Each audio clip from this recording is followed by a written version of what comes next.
last time. I know, but I remember. Remember. Go ahead and lead it off for us. I pledge allegiance to the flag of the United States of America and to the republic for which it stands, one nation, under God, indivisible, with liberty and justice for all. All right. Good job, Harold. Thanks. All right. Quick reminder to the public, if you want to call in when you see the sign on your screen. Just follow the instructions, that one right there. So dial the number and then just wait for them to call the last three numbers of your phone number, and you'll be limited to 3 minutes, and I'll have to cut you off, unfortunately, if you go longer than that. And that's pretty much it. We'll get there shortly. All right. Can we have a motion to approve the September 8th, 2020 regular session minutes, please? So moved. So moved. Second. All right. It's been moved, I think, by Councilmember Hidalgo Ferring. It was seconded by Dr. Waters. Let's have a vote. If there's no changes, discussion, or input. All right. All in favor, say aye. Aye. Opposed, say nay. All right. The motion to approve the September 8th, 2020 minutes passes unanimously. All right. Agenda revisions and submission of documents and/or motions to direct the city manager to add agenda items to future agendas. Anyone have anything at this time? Sweet. Minor miracle. All right. Update on COVID-19. Harold, we still alive? You're on mute, Harold. No, Harold. Now, Harold. No, go ahead. Sorry. I'm having computer. Okay, there we go. Yes, Mayor, Council, I do actually have a couple of things to go over regarding COVID-19. Actually, I have a few things to go over tonight. I'm going to start off with here we go. I'm going to start off with the dial that the state has put up. So I'm going to share my screen on this one at first. And then from there, we'll go to information that the county has provided us. So if you look at the dial, I'll click on Boulder County, and then it'll bring up where we are. A couple of things that I want to point out on this is, so if you see in terms of the 2-week cumulative increase in cases, you can see that we've gone into the pink category, which is equivalent to this one. But if you look at the average positivity and declining or stable hospitalizations in Boulder County, you can see that we're actually in the green category here. And so those are two important things to keep in mind as we're going over the data. They look at a number of components when they talk about where you fit on the dial. It's really not just the number of cases that you have in play. That is also very important in working, talking to Jeff Zayak today. We've had a number of questions regarding what's happening with the University of Colorado and what that means for Longmont. Council has also talked about questions about what does that mean in terms of where we're moving, in terms of safer at home. And so Jeff and I had a chance to talk today. He would love to have been here today, but he's not able to, based on conversations that they're having regarding this very topic. I want to make sure that you all can see the slideshow that says School District COVID-19 Indicator Framework. Jeff provided me with this slideshow, and we went over a couple of things that I'm going to speak to. I'm then going to transition into their website to go over the data and also show the community where they can go to get some of these graphs. The first graph that I want to talk about, and you're going to see this twice tonight, is they have actually been collecting the data in terms of what's happening within Boulder County as it relates to the CU students and staff versus all other cases within Boulder County. And in talking to Jeff, one of the things that when you see the dark blue, which is all of their cases, you see 28, 20, 18, 23. When you really look at the life of COVID-19 in Boulder County, that is still within the range that they're comfortable with and consistent in terms of what we've seen over time in this. What isn't consistent is obviously the increased cases that we've seen within the student population the student and staff population at the University of Colorado. One of the things that he did want me to talk about is really when you look at what's occurring in the numbers, they're treating this actually as an outbreak. And the reason they're treating it as an outbreak is that it's geographically a very narrow area. And when they see it, they're seeing it at the university on the Hill. And most importantly, what they're seeing when they look at the data is that they're not seeing the number of cases from the student population spreading into the general population of Boulder County. And that's a critical point to remember when we're talking about their data and what they're trying to do. If you look at this graph, this is really showing us something that's really important as I was discussing it with Jeff. So when you look at the 30 plus category, relatively flat in terms of what we've been seeing. 23 to 29, you can see the blue line and it's remaining relatively stable. 0 to 9 and 10 to 17, you're seeing a similar move in terms of what's been happening recently. You look at 18 to 19 and 18 to 22, and you're seeing those very steep curves that we talked about before in terms of where those cases are growing. And so that obviously is, again, pointing to what they're dealing with at the university.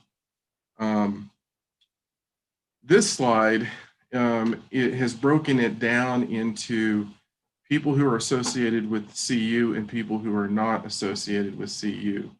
So if you look at the 18 to 19 not associated with CU and 18 to 22 not associated with CU, again, their curve is pretty flat. There is a slight increase, but not in terms of what we're seeing in the data. When you look at those associated with CU, you're seeing that same steep curve that we saw on the previous slide. So once again, as they're working through the data and really understanding what the impact is, what the potential impact is to the county, they're not seeing that community spread if it's not associated with the university. This slide you will see again, and this is really the positivity rate that you can see. You can see at this point where we were at 1.7. Right now, I think we're at a previous version, we were at 4.1. It may be a little bit higher as the slide's updated. But again, we're watching that as it moves through it. What's important to see when we're looking at what's happening in Boulder County, if you remember me talking about, they look at the number of cases, but they also look at the number of hospitalizations. All of these variables come in to determine where we are. Boulder County, we're at a 62.5% hospitalization rate. The state average is 129.3, and the national is at 170.4. So we're really in good shape when it comes to hospitalizations. A lot of times I also get the question, how many people do we have hospitalized in Longmont right now with COVID? Based on what I heard this morning from Dan Eman, we had 0 patients in our local hospitals with COVID. So again, that's all information that we have to take into account. This graph really shows the hospitalizations starting in April and where we are today. So again, you saw a peak in August, went down relatively level, and so that's continuing to move in a positive way. And then also what's really important that Jeff and I talked about when we look at what's happening within the university and what that really means to our community. And this really goes out to the residents of our community in terms of the effort that they're doing in terms of wearing masks. If you look at Longmont, they surveyed 8 locations, 522 individuals, and 98% of the people were observed wearing masks.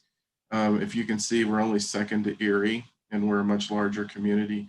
So all of that comes into play as they're evaluating where we are in terms of safer at home and as we're moving through the process.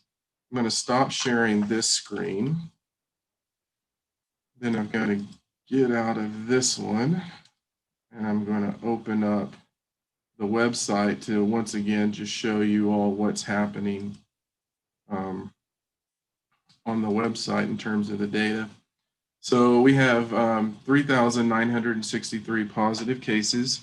You can see the increase in the cases that were associated with the university. Once again, you're seeing this slide that really represents that information. And then when we get into the testing, what I really wanted to cover with this is, again, you see that 4.1%. And where that really starts moving through is on this chart.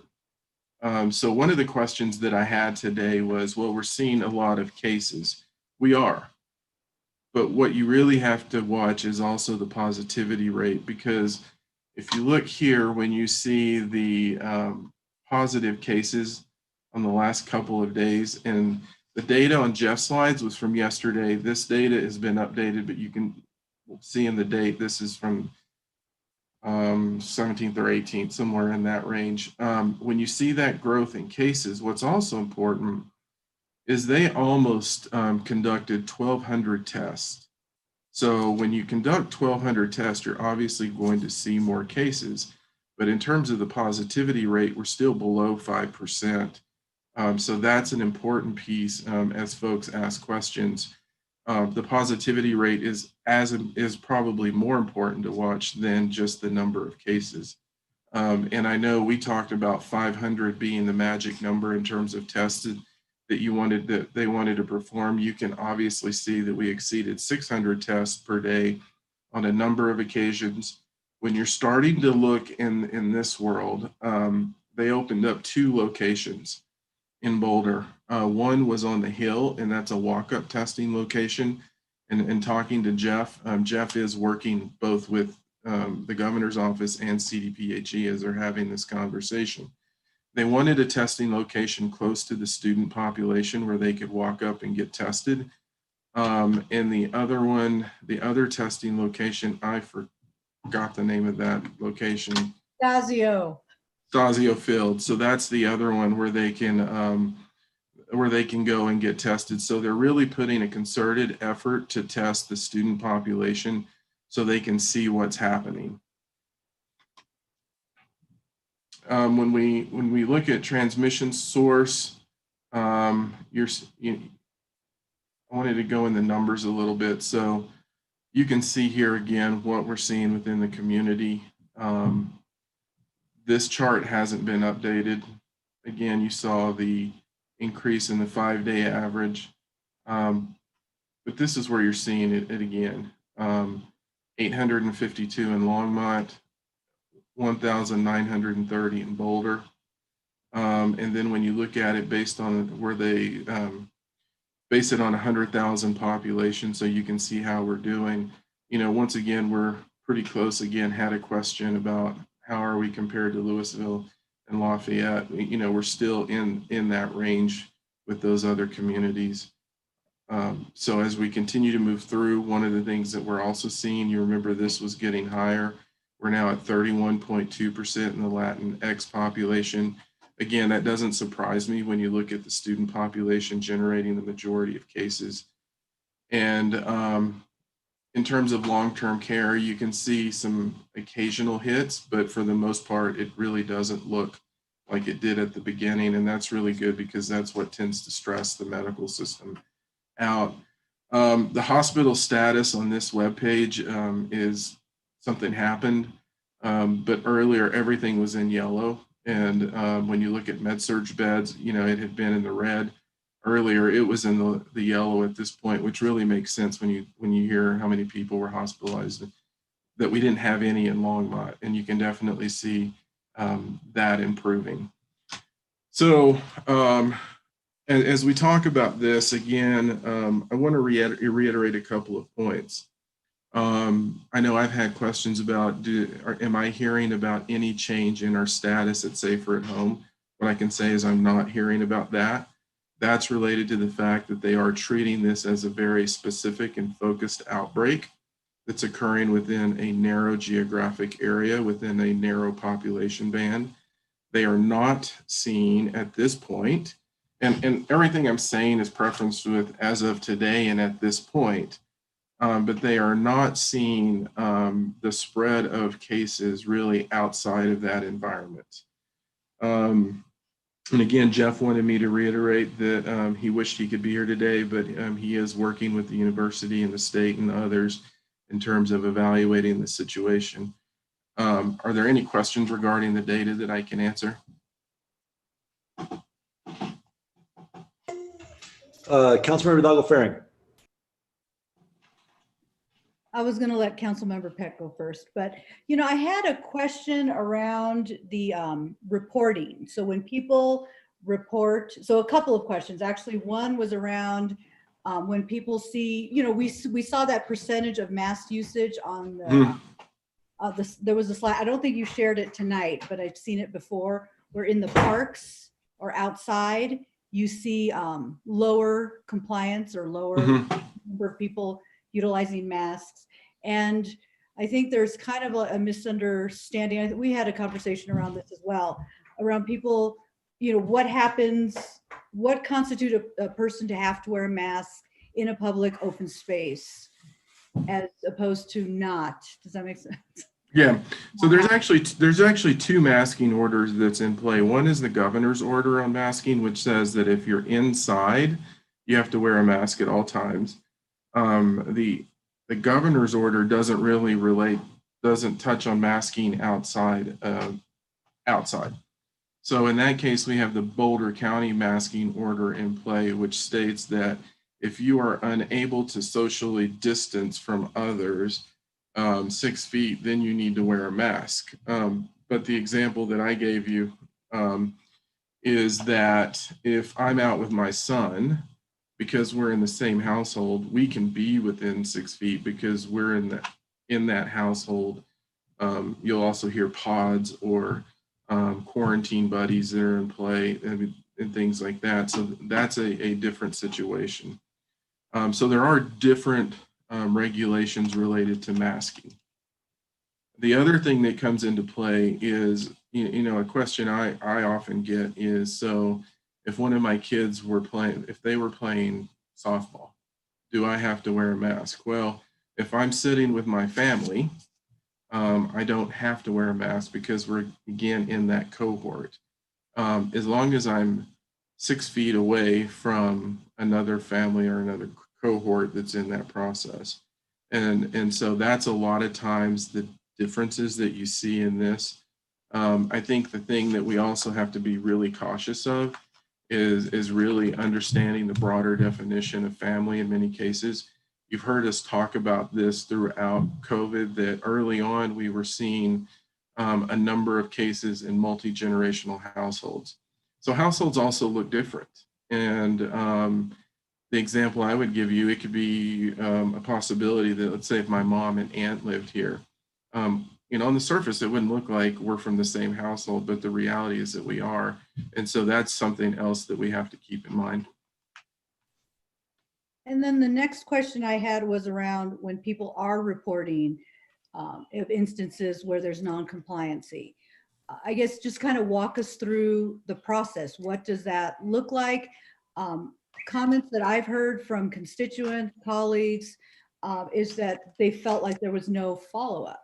And I'm wondering if some of it has to do with maybe if people are filing a complaint anonymously, you can't, they won't be able to find that person to follow up with them. But I was just wondering what the process is. So I'll speak to the process. In terms of the follow-up, I think you are correct, and it depends on how that complaint comes in, whether someone wishes to remain anonymous. But generally what happens, those complaints go into Boulder County Health. Now I can say we've even had calls on things that we have within our system.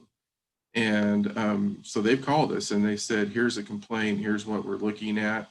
We have to respond. We have to tell them what the situation was, and so they dive into it to see what was going on, and then they monitor it. I was actually, one of the locations was one of our golf courses, and I was actually out there when they were doing a follow-up call. So I know as a manager of a facility, we've received those calls. And again, that's one of those interesting dilemmas because the golf course has to operate in one person per cart unless you're in the same household. And so a lot of times, or that family structure, a lot of times it can look like they shouldn't be, but they are. And so we do ask people if what category they fall into as we're moving through that. On the other side of it, we know that they do. You all were made aware of the situation with Magic Fairy Candles, and I see Eugene getting ready to jump on. They notified us about, they received a complaint. They began interacting with that business, and they eventually had to take legal action to deal with that. So I know that they're also having those conversations with the private businesses in our community. The one thing that I can't speak to is whether or not people leave their information. I think the other thing I think we all need to be cognizant of this is when you look at this and you look at the number of people that it takes to do the contact tracing, the number of people that it takes to process these claims, they're constantly coming in. So I don't know what their availability is to even respond back to the group, but that's probably a question that I can push that to Jeff and see what their processes are.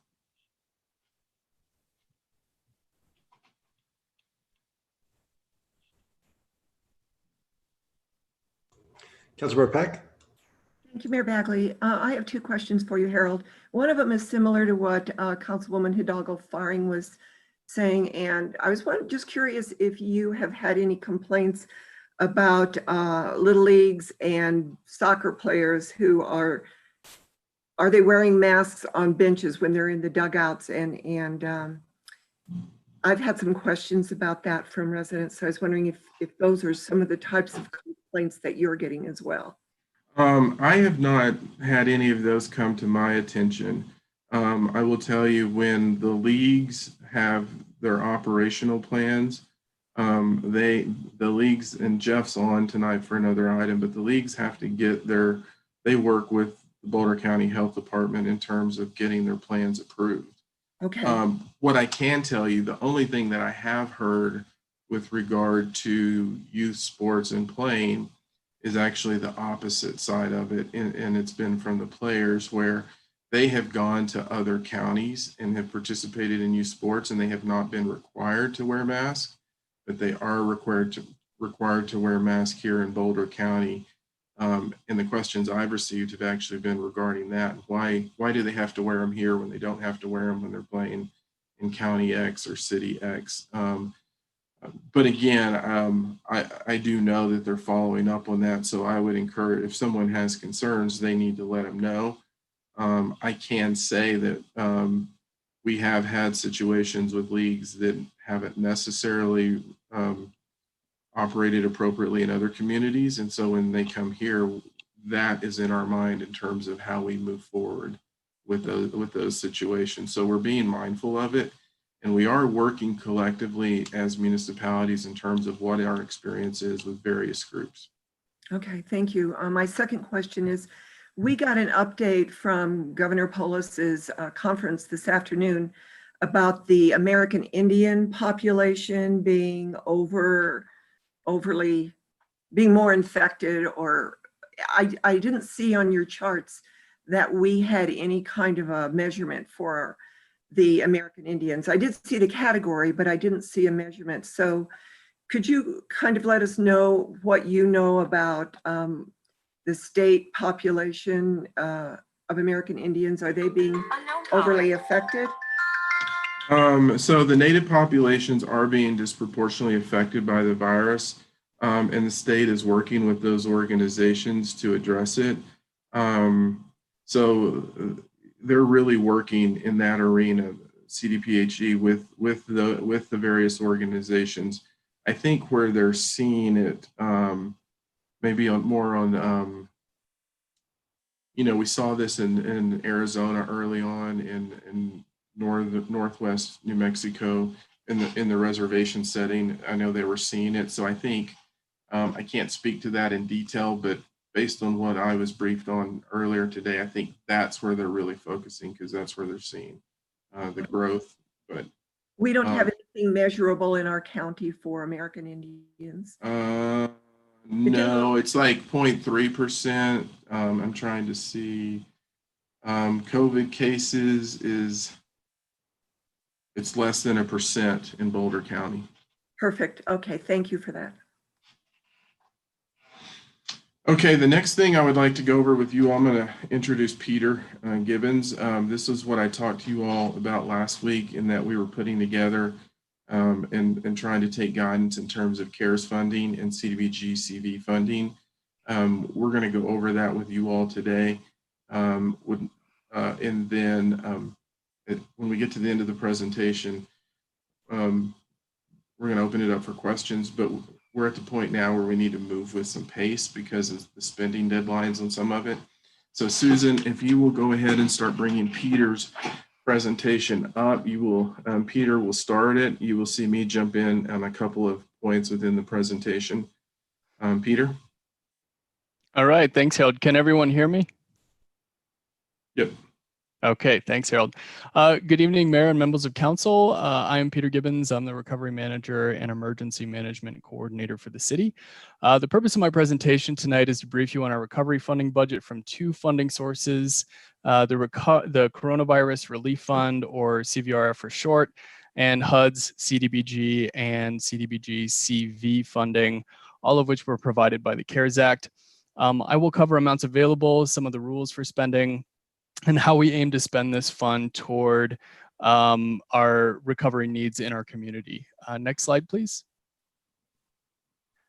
And next slide, please. CVRF is funding provided to the states from the CARES Act. In our case, the Department of Local Affairs, or DOLA, is the primary administrator. Boulder County is our local primary recipient, and Longmont is a subrecipient for this funding. Next slide, please. So Longmont received two allocations of CVRF totaling $4.3 million.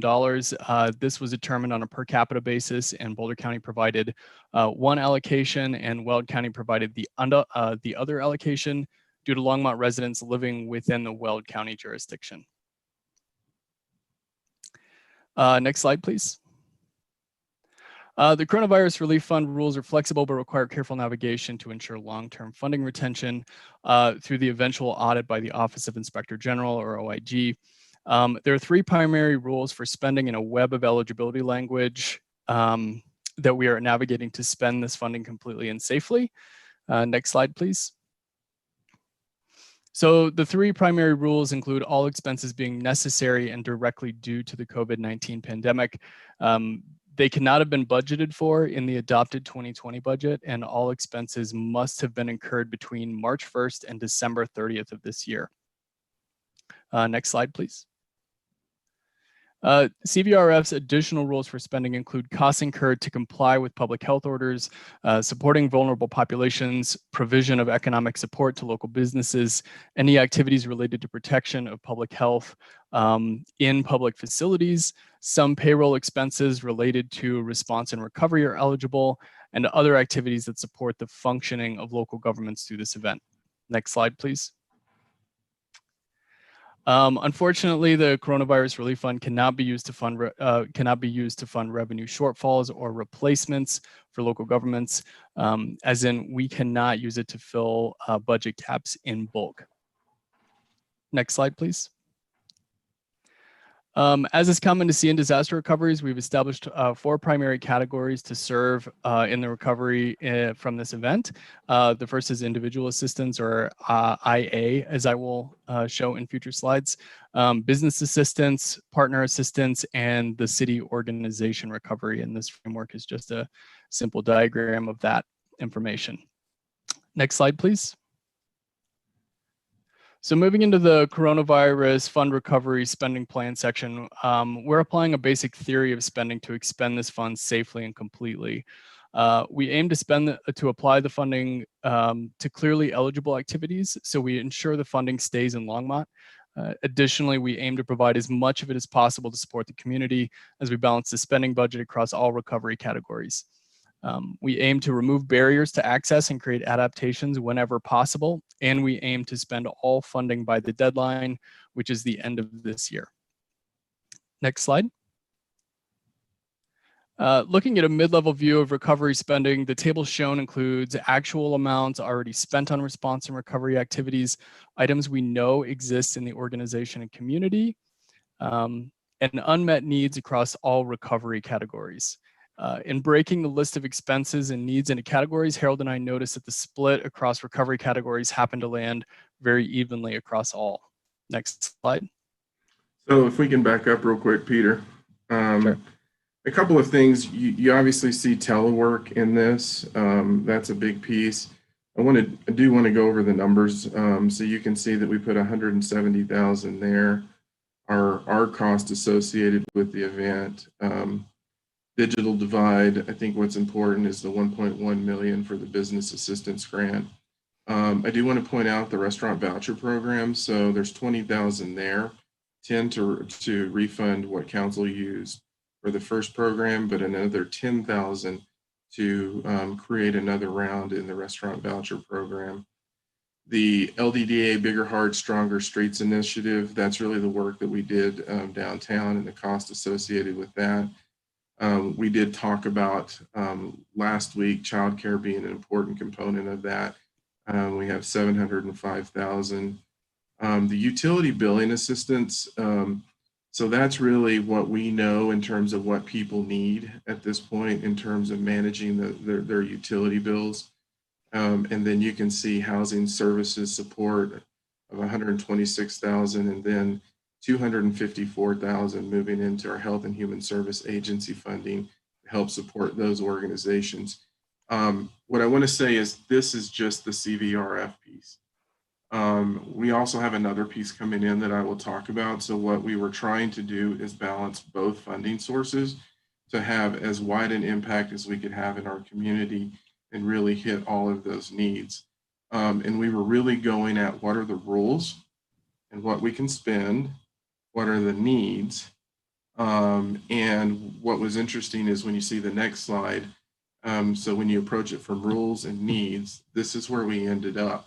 And so we were actually pretty close from a percentage basis across all four of the categories. The top three, you can obviously see the partner assistance is lower. Sorry, go ahead, Peter. Oh, no, you're good. So I think what that leads us to is basically just to summarize, we put these categories together so that we could make sure that we were bolstering each of those recovery categories throughout our community. I think I'm ready for the next slide. There you go. So all right. this is my slide now. Mm-hmm. So as you will remember, we came in on the front end of this and we repurposed CDBG funds. We then had the CV funding come into the organization, and then we had another round of CV funding hit us. And so as Peter was working on the CARES piece, we were then trying to understand what we needed to do with the CV funding. Now, one of the key components of the CV funding is that you actually have more time to spend it than you do on the CARES funding. So we're going to have to balance that piece out. But when you look at the CDBG world, they do give you 20% administration costs. That is because the requirements associated with this program, there are a lot of requirements in the CARES funding program, but the requirements associated with the CDBG piece, they're more stringent. And so it takes more work to get that done.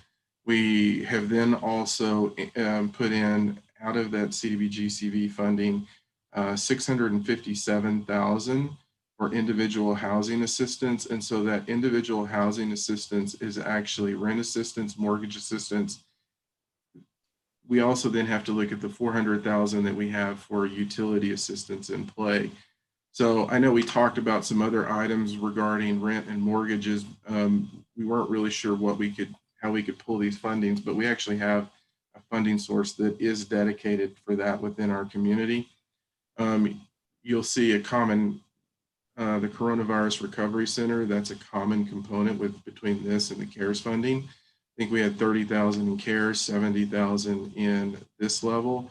There is a chance based on some other funding that this may free up. And so we'll have to figure that out as well. And then you also see the Aspen Meadow rehab relocation piece. So that is obviously a housing authority project. But one of the things that happened based on the timing of that rehab project is because of COVID, there were more restrictions in play in terms of how we had to go in and actually move through the construction process. And those restrictions accounted for an additional $150,000 in cost for that project. So we're also recommending that out of the CDBG CV funding, it goes to supplement the rehab of Aspen Meadows. In total, we're bringing in $1,096,000 in this area.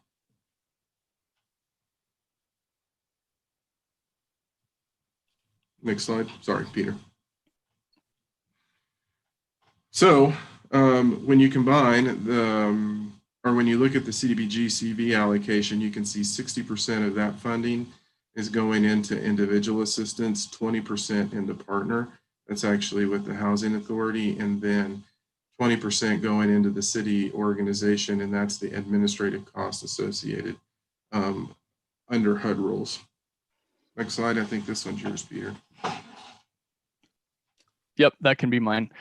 So when we combine these funding sources and sort across the different funding recovery categories, you can see similar distributions of funding across each of the categories of recovery. So it retained that integrity of how we distributed the funding across each of those funds. Next slide, please. So the next steps in our recovery include continuing to evaluate unmet needs in the community and the organization, and to ensure eligibility by following all funding guidelines. Since these funding sources are tied directly to the COVID-19 pandemic, all recovery expenses need to also be tied to the pandemic response and recovery. We will prepare documentation for the eventual Office of Inspector General audit, and we will continue working with the city's partners on business and individual assistance options. Finally, we will continue seeking funding options for the 2021 year and our long-term recovery goals. Next slide, please. And I believe that concludes our presentation. My name is Peter Gibbons. Please let me know if you have any questions. Thank you for the opportunity to present tonight. Thanks, Peter. So, All right. Yes, Dr. Waters? Do we get to ask questions now, or would Peter or Harold prefer we follow up? I'm good. Go ask the question now, Doc. So I get this has to be spent by the end of the year. I also saw the $705,000 for childcare. Share with us, how you thought that money would be best spent by the end of the year. And by the way, I'm curious, are any of our childcare providers aware of the fact that there's going to be $705,000 available? So there were conversations trying to establish so we did a survey to understand what the needs were within the child care providers, and we were moving through it. So we were basing our decision on that, on different data sources. I think there's two things that we're looking at. First and foremost is a scholarship fund for families who need childcare, who can't afford to pay childcare, where they would come into our system. That is a very clear use of the funds under the process. And Peter ranked it 5 to 1, and that's like a 4 or 5.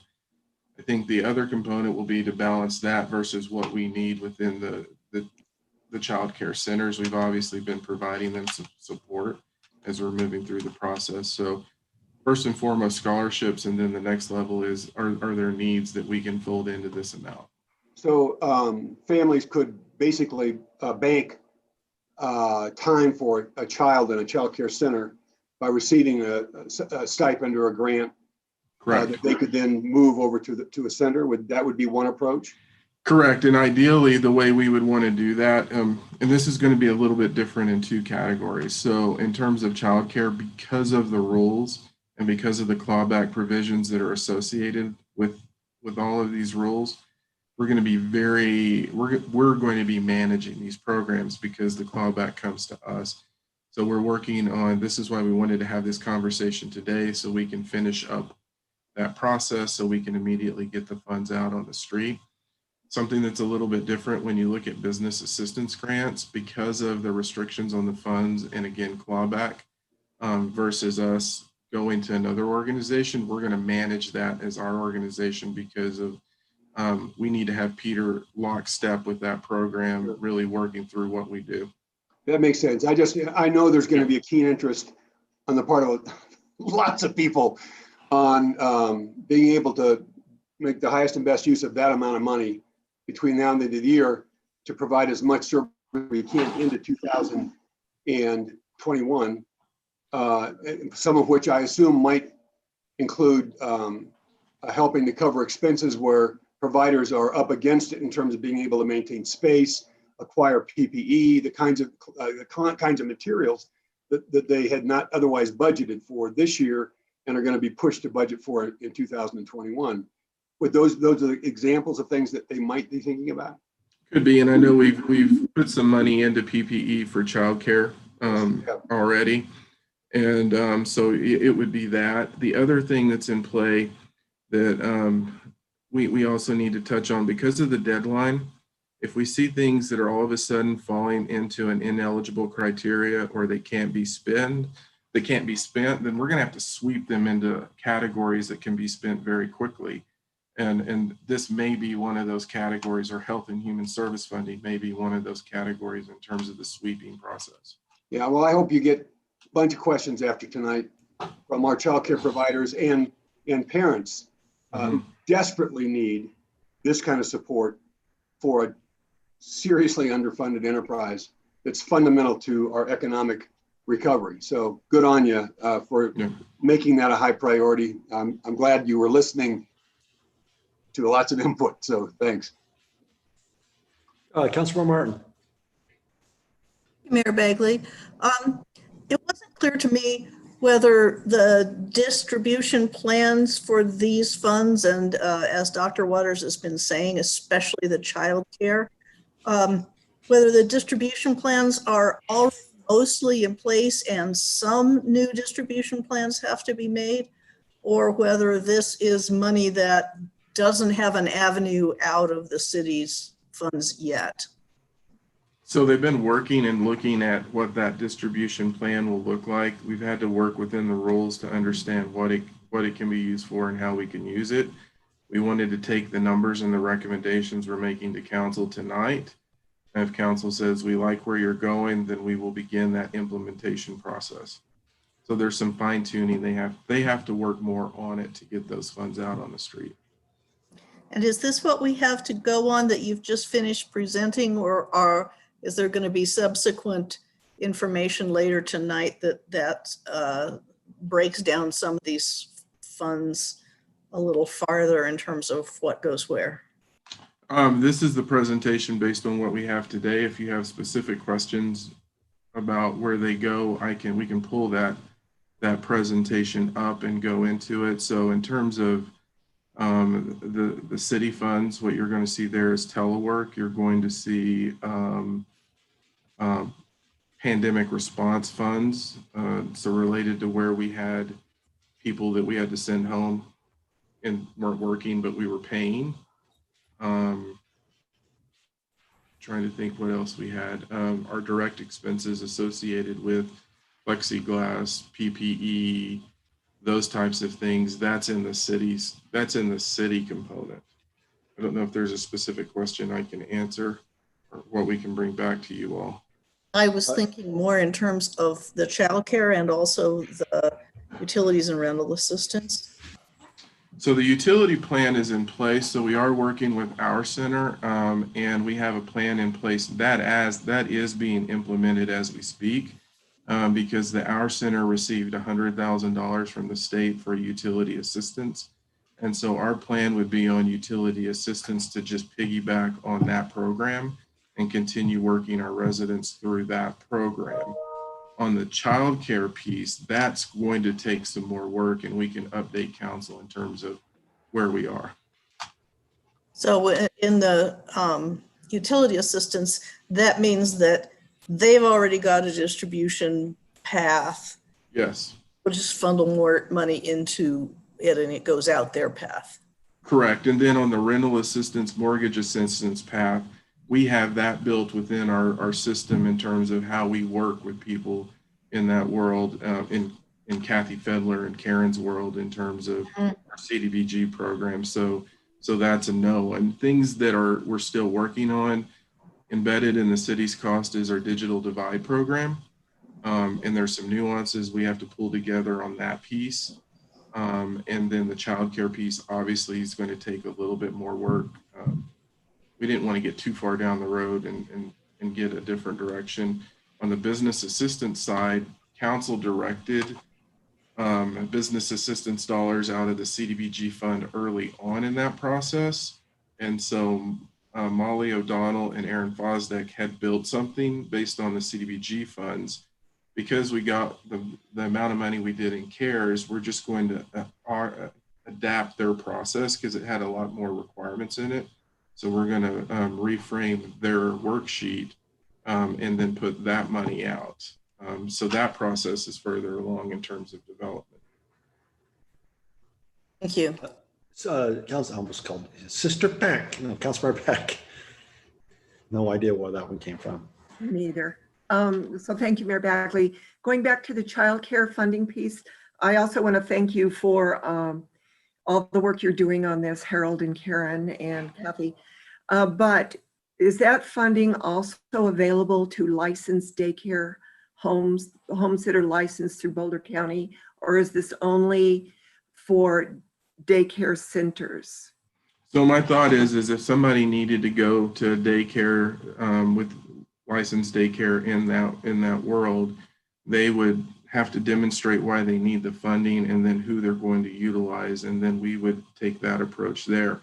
One of the challenge actually that we're seeing in home daycare right now that we saw based on the survey and the conversations is that if we're losing spots in one location, that's kind of where we're losing spots because of COVID, people aren't necessarily wanting people in their homes. So that world is changing pretty quickly in terms of what we, but my idea is if it's a licensed provider in a home or a building, they let us know, and then, you know, we work with that group, because the reason we want them to come to us and then we fund to the group is so that we can ensure the chain of the money and that it's paying for the spot so that we don't get caught in a clawback provision. And that clawback provision is 15-year, it's a 15-year window. Oh, okay. With OIG. And so that's why you're seeing us being really careful in terms of the categories we're identifying. The one thing I also need to add is on the CDBG portion, we're going to have to come back with a program amendment to where we moved the funds that were designated for businesses. We moved those into the housing, rental, and mortgage assistance and utility assistance world, because we have funding available in business assistance on the other side. So we're going to have to come back with the program amendment. They did change the rules, so it's a 5-day posting as we can move through that. Okay. But we didn't want to bring that until I presented this to you all. Okay. So is the marketing piece that this funding will be available also being marketed to Boulder County licensing, daycare licensing people? We will work on that. Again, we want to work with the residents of our community, because where we got so a piece in this, the other thing we need to work on is working for our residents, because every community in Boulder County received funding. And so we're actually going to be marketing to the community in this. And that's the other piece that we have to now very quickly spin on and move. They have been working on that as well. Okay, that makes sense. Thank you. Councilmember Christensen. Thank you, Mayor Bagley. Harold, I know that the city has been giving daycare providers some of our masks and things like that, which is wonderful because they have such a need for cleaning things, and it was good that we could help them out. Is that part of this funding, or is that a separate thing? Peter, I think that's part of this funding, correct? So the wonderful thing is that it can be part of this funding. We're actually working with some other potential funding sources to port into that as well. So the amount that's written into this particular line for things like PPE and cleaning supplies is really more of a backup plan, and to just guarantee that we will be able to provide those kinds of materials to daycare providers going forward. Yeah, that's wonderful that we can be so flexible because I can't imagine doing daycare or having to deal with it right now.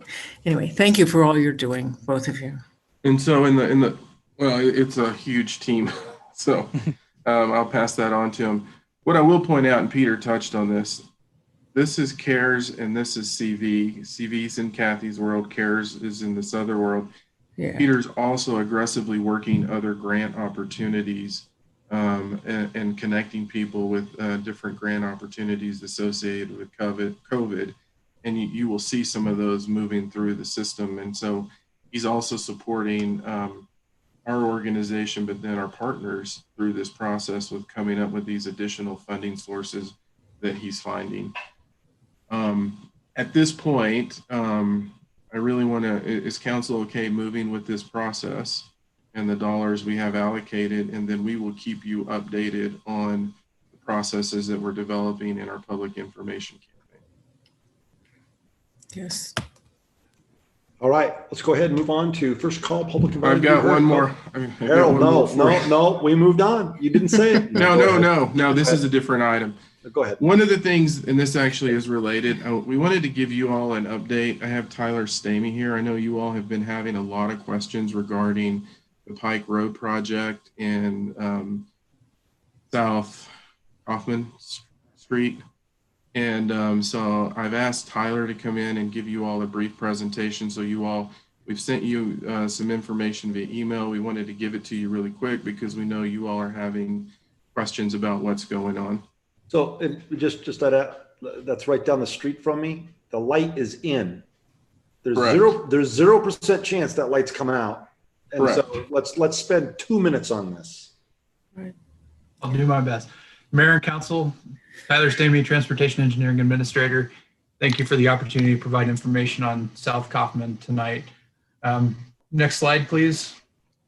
First and foremost, I want to touch on South Kaufman itself. It is a local street. It's not a collector. There's no plans and no discussion to change it from a local to a collector. Designation of the street is really determined by the city's comprehensive plan, which to make a change to that requires an amendment and a council action to do so. Street classifications that we have locals, collectors, and a couple different versions of arterials. Classification is really a determination of function. What does it do? Access versus mobility. Local streets really provide more access. Arterials are really focused more on providing mobility. So when we look at South Kaufman Street in the Southmore Park neighborhood, it's a built out neighborhood. It has access for each of the houses that's built along the street. It doesn't have a lot of connectivity. It has connectivity from Pike up to Missouri Street and then down to Plateau. And it appears to really be functioning as a local street as it was intended. Next slide, please. I pulled some historical data we had on this section of roadway. The oldest data I could find was from 1995. Back in 1995, we had about a little more than 450 cars a day on this section of roadway. We have some additional data points since 1995 and until now, 2012, 2018, 2019. You'll see that it's relatively stayed the same. It hasn't really grown, hasn't gone down, it stayed the same, which is really indicative that it is really functioning as a local street. It's not a collector. It's not providing access to new destinations. Despite growth that's happened around it and to the south of it, it really hasn't had much of an impact on South Kaufman Street. Next slide. Up here, why are we talking about this? The Pike Road project was really the impetus for change and why we're doing this. Back in early 2019, we sent letters to each of the households in the highlighted areas. You'll see several different colors on the map here. Those were just for identifying the neighborhoods. And each household got a letter. They were invited to one of two open houses. We had quite a bit of turnout to those open houses, and we heard quite a bit of feedback from what we initially proposed at that open house meeting. Based on that open house, we went to the drawing board. We made a lot of changes to our proposed project, and we sent a follow-up letter after that to the same properties again and notified of the changes that we were going to make based on the feedback we heard. Primarily, one of the big things is the addition of the traffic signal at Pike and South Kaufman. We also sent a letter in February of 2020 to these same properties again to provide information. Hey, the project is kicking off this year. It also does include the traffic signal at the intersection of Pike and South Kaufman. Next slide.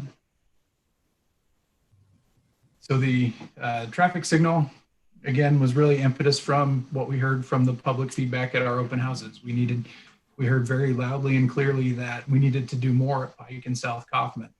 Really, this is the impetus for this is a safety project. It's tied to a safety project at Pike in Maine, which has and continues to be a high crash location. And as that ties in, that project there is adding a second northbound left turn lane to get that large volume of northbound left traffic through the intersection. And when we look at this intersection, this will provide the safest improvement for this intersection based on the information we have.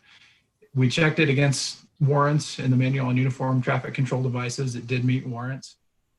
And I also want to talk about signal spacing. So in a vacuum, if we were dividing or designing a new city with perfectly designed arterials optimized for traffic flow, we'd be looking at spacing of our traffic signals on a grid, half-mile spacing. That's really where you get your best progression on an arterial system. When we look at the interaction of these two particular intersections and why we're comfortable with the location of this signal is really the traffic patterns we see here. The northbound left from Pike and Maine is the big movement in the morning. And so that can be progressed with the westbound through at Pike and Kaufman. Alternately in the PM, we see the big movement as the eastbound traffic coming the other way back to Main Street. And that's primarily eastbound right turns at Main Street. So those two movements really aren't going to be conflicting with each other, and they don't really need to be progressed. So when we talk about the signal spacing, the half mile being preferred for arterial design, when we look at this particular system, the interaction of these two intersections, we're comfortable that this is the best solution for these two intersections and how they'll work together. Next slide, please. I've talked with several of the residents on South Kaufman in the past. One of the things that I've directed them to is we have a neighborhood traffic mitigation program for dealing with traffic on neighborhood streets. One of the criteria in that program says, in order for physical devices, which would be your speed tables, permanent radar signs, we're looking for a minimum daily traffic volume of 750 cars a day. Now, if you remember that slide from earlier, we're seeing about 500. So we're below that threshold. So historically, this street has not been eligible for that type of physical mitigation.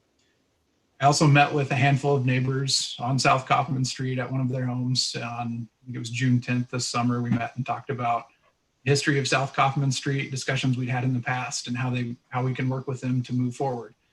One of the options is they need to submit an application. It's a relatively straightforward application. We require 5 signatures, quick description of the problem.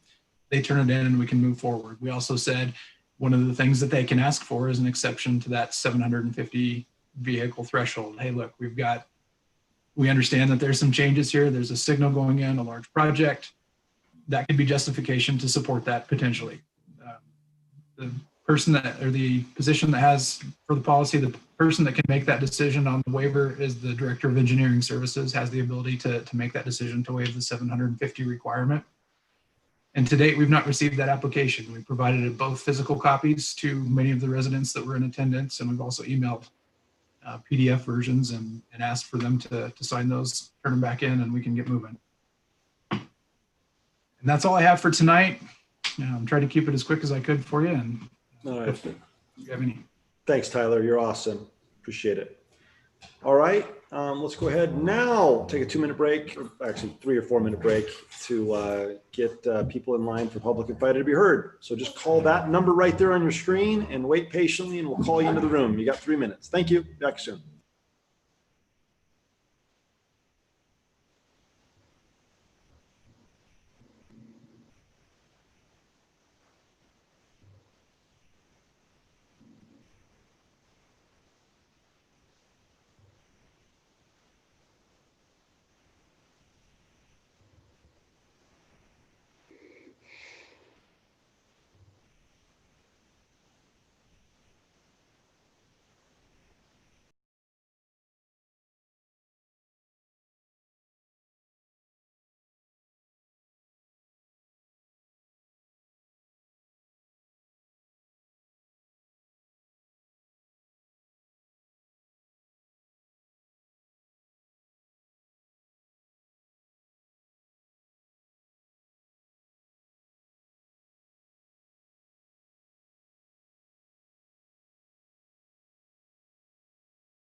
Hi, folks. Welcome to all of the callers that we have tonight.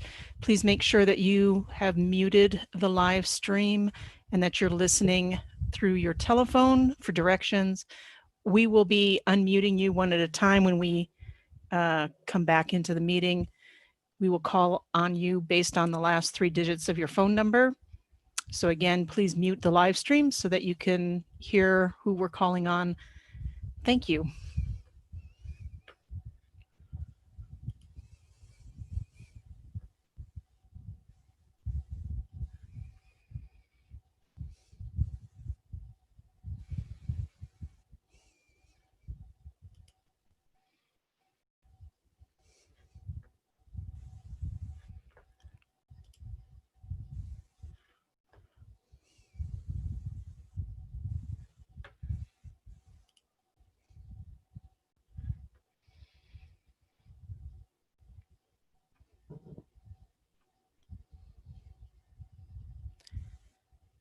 Hi, folks. Welcome. I've let a bunch of folks in to join the meeting. As we return, we will be calling on you one at a time. Please make sure you've muted the live stream so that you can hear the instructions and you can hear when I call on you. When we do, we will ask you to unmute and we'll call out the last 3 digits of your phone number.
Hi, folks. Once again, for the callers that have just joined us, we will be getting started here shortly.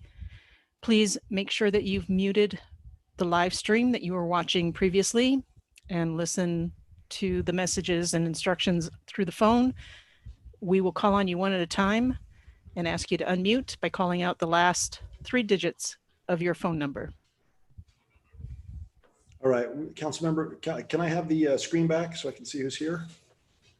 2 of us, the rest of us, there they are. Me. And Aaron, there we are. All right, let's go ahead and start calling in. How many are on the list? We have quite a few, Mayor. Okay, how many? Last I counted was over 10, maybe 15, something in that. I can count. Well, let's start it. All right. Our first caller, your phone number ends in 984. 984. I'm going to ask you to unmute. Would you please state your name and address for the record? And you have 3 minutes. 984.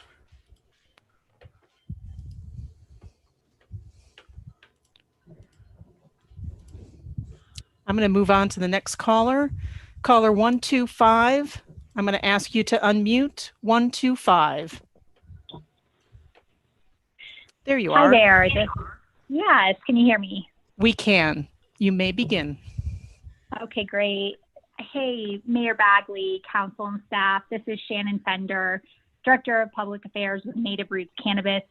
And I am also permitted to speak tonight on behalf of Sarah Woodson, who is the Executive Director for the Color of Cannabis. And they ran the social equity legislation at the state this spring. The Color of Cannabis and other organizations are advocating for opportunities to diversify the cannabis industry ownership through marijuana delivery in jurisdictions across the state. Native Roots has served the Longmont community since 2014, and we serve both patients and adult customers at 19 South Sunset Street, which is one of the Boulder County enclaves in Longmont. And I just want to say thank you. We really do appreciate council's desire to move delivery forward this evening. We do recommend the current draft be amended to reflect the written comments that we submit to council and staff via email. And that includes amending the definition of marijuana delivery business to be a state regulated business. And that will allow for Native Roots to serve the community and for all businesses conducting delivery to use state regulated transporter services as well. And these recommendations also include removing the body camera requirement, which is excessive and unnecessary for deliveries. The state has provided robust rules governing marijuana delivery, including mandatory ID checking, GPS tracking of vehicles, and video monitoring of product in the vehicle. Currently, you can have food, alcohol, and even prescription pain meds delivered to your house by mail or courier with these requirements, and marijuana delivery is the most secure product to be delivered in the state. And with that, I would encourage you to adopt these amendments on first reading and move the ordinance forward tonight. I do appreciate your time and am available to answer any questions.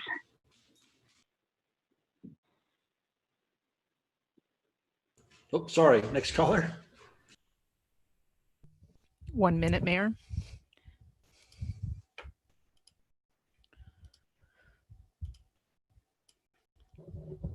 All right, the next caller is 563.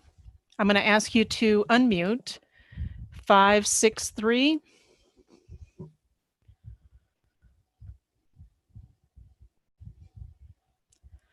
There you are. Can you hear us? Hello. Yes, can you hear me? We can. Please state your name and Okay. address for the record. Thanks. Thank you. My name is Leah Wilson Valentine. I actually live in Firestone, but I am here to speak in support of the resolution to name Swim Beach at Union Reservoir after my father, Fred Wilson.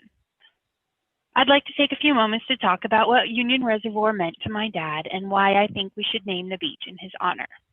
When I think of the beach at Union, I think of my dad sitting on a picnic bench with his ragged old shorts and sandals waiting for the wind. We talk about happy places a lot these days, and I can tell you with absolute certainty that the beach at Union was my dad's happy place. Another thing I can say with absolute certainty is that my dad was the driving force behind what Union Reservoir is today. My family first started going to Union Reservoir in the late 80s when it required a membership. Dad had learned to windsurf on some other lakes in the area, and he was quite possibly the first person to windsurf at Union. When he became mayor, He was passionate about making Union a wakeless lake so that he and other windsurfers would have a safe place to pursue their sport. In the years since Union became a part of the city of Longmont, he spent a huge amount of time out there, windsurfing, sailing, kayaking, swimming, and more. He built himself a rowing shell some time ago and rowed that thing around the lake at least 100 times. Right around the time he got tired of rowing, he heard about the crazy new fad in California, stand-up paddling. He repurposed one of his old windsurfers, built himself a stand-up paddle, and set out on the lake, becoming quite possibly the first person ever to stand up paddle on Union. People thought he was crazy. I'm sure that if dementia hadn't got its hold on my dad, he'd still be out at Union these days, pioneering some new sport, reviving an old one, playing with his grandkids, or just having a good time waiting for the wind. Please approve the resolution tonight in honor of my father's service to the city of Longmont and his love for Union Reservoir. Thank you. All right, thank you. All right, next caller.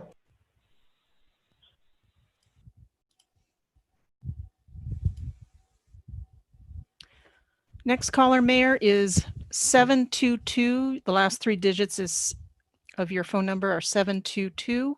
I'm going to ask you to unmute.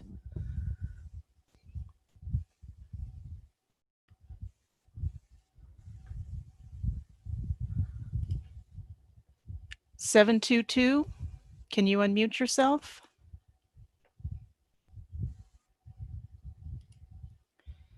There you are. Okay. Hi, my name is Lynette McLean, and I am a resident in Longmont. The air quality in Longmont is poor primarily due to fracking, notwithstanding the recent fires, but the fracking is causing our air quality to be poor on a consistent basis. The American Lung Association has given the area an F rating for ozone. Harmful chemicals produced by fracking such as benzene, toluene, carbon dioxide, and ethane often spike late at night when the oil companies are illegally flaring. But these chemicals have also been measured at high levels during the day. And a reminder that there's no known safe level for children for pollutants such as benzene, which is a known carcinogen. While this knowledge could hinder Longmont's reputation and economic growth and development might be tarnished with this publicity, residents should know what is in their air. Hiding the truth about Longmont's air quality is an irresponsible stance to take. Longmont residents need to know the truth about Longmont's air quality so that they can protect their children, their medically fragile family members. We need a daily emergency response system warning our residents when the air quality is at dangerous levels. Such a warning system could be done with the current air monitoring at Union Reservoir and is already in place in Broomfield. The city only has to ask Dr. Helmick to provide us the same warning emails that are being provided in Broomfield. We also need our city leaders to take a more proactive stance to improve our air quality by engaging in hearings at the Air Quality Control Commission and the Colorado Oil and Gas Conservation Commission.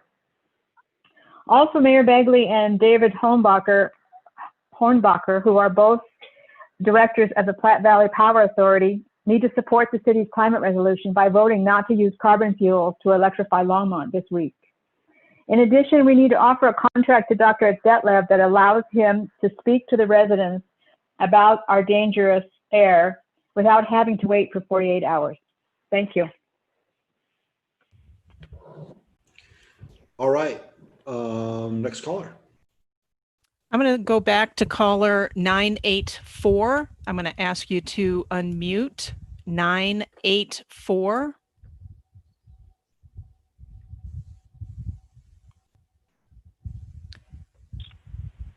Hello, can you hear us? Hello, yes, can you hear me? We can. Please state your name and address for the record. You have 3 minutes. Yes, ma'am. My name is Brian Ortega. My address is 9830. I live in sorry, I didn't think I was gonna get called again. I live in Denver, Colorado. Thank you for holding this meeting and thank you for allowing me to speak. I'm gonna get to the point. My name is Brian Ortega. I am currently the Director of Logistics for Sharp Solutions. We are a courier service here in Colorado, focusing in business-to-business delivery. We're trying to transition in business to consumer, God willing, trying to get patients on medicine. I'm also the former director of Veterans for Natural Rights. But today I'm speaking as a patient, 100% medically retired combat veteran, also a productive member of the state of Colorado, and above all else, I'm a father. What I want to speak on is there's a mental health crisis facing our nation. For quite some time, it's been the suicide and opioid epidemic, mostly facing our veterans. I believe delivery will provide desperately needed access for a struggling community.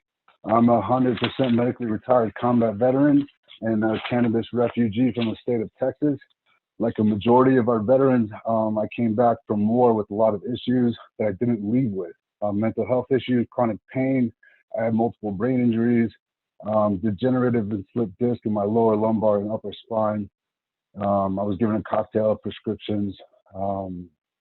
They just caused more problems. I was given lithium. I had to have my blood checked once a week so they could make sure, the government could make sure my levels weren't toxic.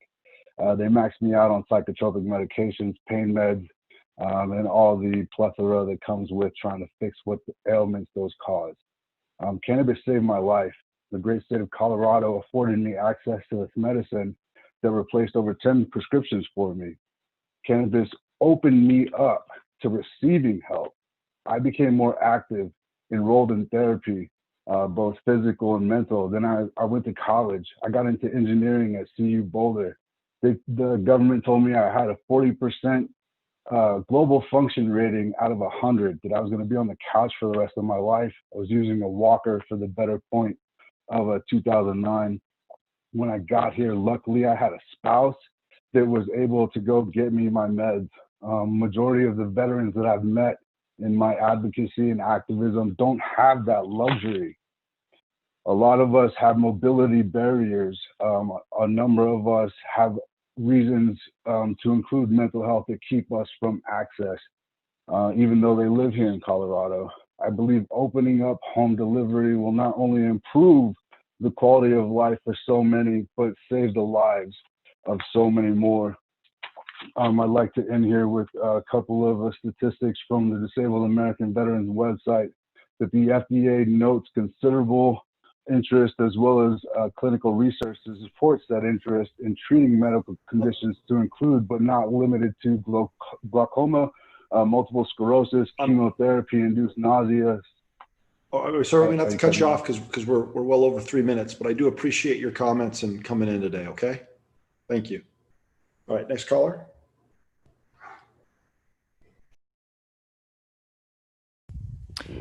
Mayor, the next caller, your phone number ends in 949. I'm going to ask you to unmute 949. There you are.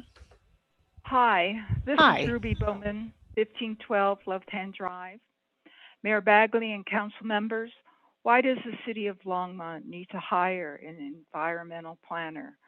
A couple of good reasons are, one, the planner will ensure that developers who are looking to build in Longmont have a good understanding of what is required for code compliance.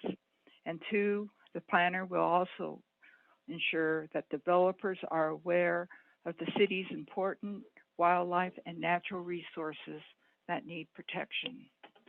We are blessed to have habitat in the city that is of state significance.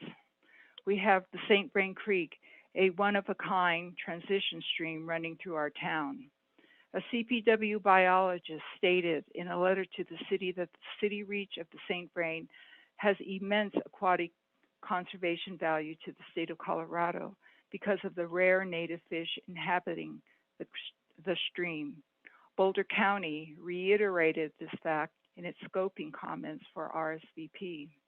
We have eagle habitat in our riparian areas, including an important winter roost, and we also have Union Reservoir. Audubon has stated in the past that the wetlands, the riparian woodlands, and the grasslands surrounding Union Reservoir comprise one of the most productive habitats for nesting and migratory birds in eastern Colorado.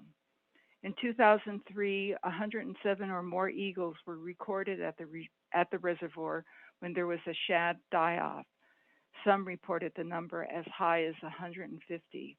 This sighting was documented in the old wildlife management plan. An Audubon representative reported that people from all over the state came to Longmont to catch a glimpse of this amazing occurrence. We need a planner with an educational background and experience to focus on wildlife and sustainability issues during the development process, especially during these times of dire environmental changes due to climate change. The environmental planner position was approved by council in the 2020 budget. It is in the proposed 2021 budget. It is important for our community and native species that the city releases and fills this position as soon as possible. We also need more park rangers in 2021 to patrol our greenways, parks, and open space. Thank you. All right, the next caller is caller that ends in 323. 323, I'm going to ask you to unmute. And then next up is 060. Thank you, Mayor Bagley and council members. Jamie Simo, 525 East 16th Avenue. On September 8th, City Council approved several revisions to the municipal code chapters dealing with the protection of streams and creeks, wetlands, riparian areas, and habitat and species protection based on comments brought up by Longmont resident Ruby Bowman. In reading through the version of the code presented to council tonight, I don't see those revisions reflected. Will these revisions be added prior to publication? Again, I'd also like to reiterate the need for Longmont to fill the environmental planner position that was approved in the budget for this year. In addition, Longmont should allocate funds to hire additional park rangers to enforce regulations regarding our parks and open spaces. I also strongly suggest you consider hiring a full-time volunteer coordinator. Thank you. All right, the next caller is 060. I'm going to ask you to unmute. And the caller after this one is 065. Hi, I see you've unmuted. Yes. Yes, ma'am. Mayor Bagley and City Council. My name is AJ Ramirez and I live at 2319 Billings Lane in Longmont. And I am calling about the cannabis delivery. I have been a patient since 2014 after misdiagnosis and a botched spinal surgery with a defective implant caused me from living the life of a professional athlete to that of a physically handicapped and disabled individual. I am here to advocate for patients that are physically handicapped and disabled of all kinds. Regardless of how handicapped accessible a dispensary might be, it does not atone for the amount of traffic that could be there at the time that a disabled person shows up. Delivery would heavily mitigate these issues and also help negate COVID transferences. So what I would like to do is also speak up for Native Roots and ask that you allow them to deliver to Longmont, as through trial and error, I have realized that they are the most patient-friendly dispensary in the city of Longmont. This is coming from someone who's done patient advocacy in multiple states, and I implore you guys to please think of the patients during this decision-making process. Thank you. All right, next caller. The next caller is 065. 065, I'm going to ask you to unmute. And the next caller is 119 after this. Caller 065. There you are. Can you hear us? Good evening. Yep. Hi, my name's Abby Driscoll. I live at 1304 Lupine Court. I'm here tonight as chair of the Board for Sustainable Resilient Longmont. I wanted to let you all know tonight that this week is National Drive Electric Week. Sustainable Resilient Longmont is celebrating with two events that I wanted to make sure you know about. First, we're having a live webinar on this Thursday, the 24th, from 6 to 8 p.m. We're excited to have Christine Berg from the state of Colorado, Elise Jones from Boulder County, and Francie Jaffe from the city of Longmont to present about the steps they are taking to transition to electric vehicles. This event will also feature a virtual tour of 3 different types of electric vehicles: a Fiat, Tesla, and even an electric motorcycle. And an EV owner's panel to answer all of your questions about what's involved with owning and driving an EV. Then on Saturday, we'll be hosting an EV motorcade down Main Street. Starting at 5 p.m. at Roosevelt Park, we'll head south on Main and take a U-turn at 3rd Ave. Special thanks to the Longmont Police Department for assisting us with this. In addition, we have sent Council a copy of a draft resolution declaring Longmont a Go EV city. This is a critical step forward for our community to combat climate change, since carbon emissions from transportation represent 1/3 of total greenhouse gas emissions statewide. And in 2020, it outpaced electric power as the #1 contributor to greenhouse gas emissions in Colorado. We must be bold about our approach to mitigating climate change, and electrification of transportation is a key part of how we get there. The goal of this resolution is a vision statement with a set of goals to support Longmont moving as rapidly as possible to electrify our transportation. Other localities have already taken action, including the City and County of Denver, Boulder County, the City of Boulder, and resolutions are underway in Summit and Eagle counties. You can find out more at goevcity.org, and of course on our website at srlongmont.org.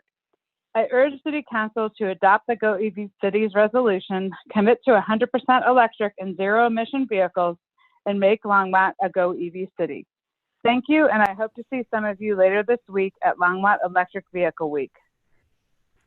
All right, next caller. Thanks, Abby. All right, the next caller is 119. I'm going to ask you to unmute 119. Next after this call is 373. So I am calling on 119. Please unmute.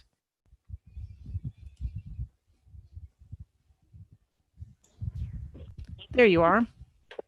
Hi. Hi, this is Karen Dyke, 708 Hayden Court.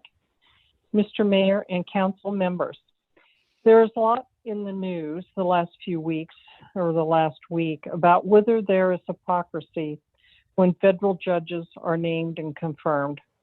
I think we can bring this discussion front and center here in Longmont.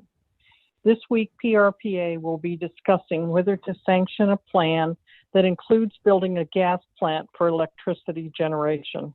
This will commit us to fracked gas over the next 40 years, or we will be left with stranded assets. In early 2017, the Longmont City Council passed a resolution that says they are committed to 100% renewable energy. Back in 2016, candidates for the City Council, including many currently on the council, stated support for 100% renewable energy. Now there seems to be waffling by PRPA because it won't be easy. It is okay not to be easy. It isn't easy to fight the forest fires either. It is time for this council to state that they meant what they said in 2017 and ask Longmont PRPA directors, Mayor Bagley and David Hornbacher, to vote against committing to a fracked gas plant. They can tell PRPA to go back to the drawing board and submit a plan that will meet the commitment of 100% renewable energy for Longmont and the other cities involved. We have to say no hypocrisy is allowed. Thank you very much. Thank you, Karen. All right. Actually, I've got somebody online. They couldn't get through, so I'm going to call them now. They're on my phone. So hold on one second. I don't know this person. She got somebody's. Hold on one second. Are you there, ma'am? I'm still here. Yes, thank you. All right, hold on. You've got 3 minutes. If you can go ahead and say your name and your address for the record, go ahead. Thank you, Mr. Mayor. My name is Jerry Shepard. I'm an attorney from Greeley. My office address is 710 11th Avenue, Suite 203D, Greeley 80631. I am also a longtime member of the Normal Legal Committee and on the Board of Directors for Colorado Normal. Thank you to Ashley Weber for connecting us and for connecting with all of you. I'm actually calling about the proposed cannabis delivery bill, and I am encouraging you all to adopt it. It would certainly be helpful for patients, especially people who can't get out or are concerned about COVID. It would also facilitate socially distant deliveries.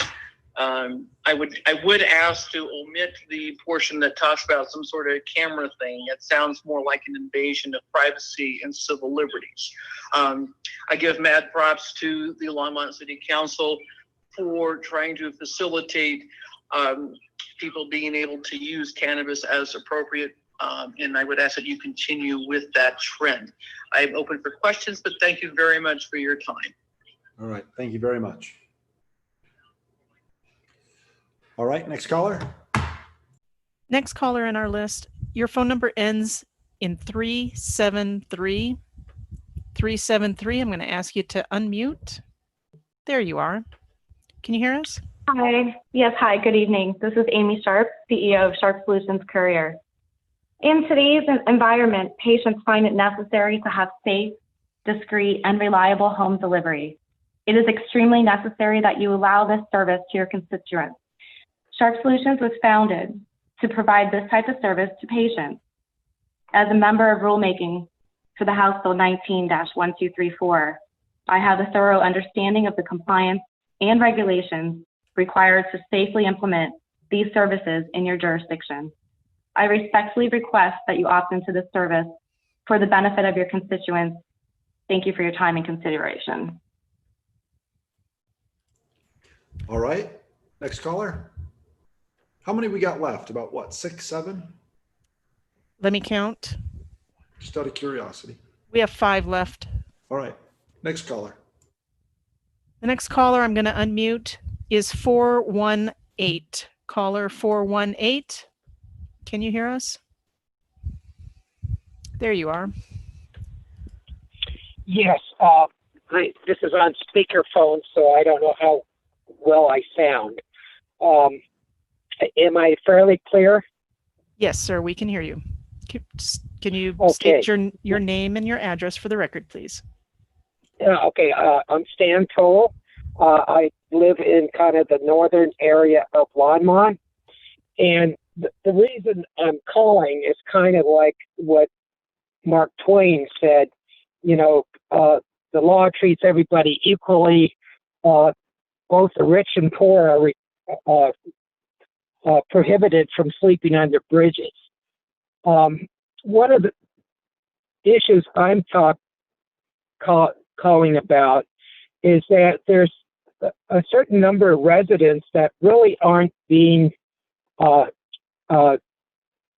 allowed to participate in putting input their needs into the community.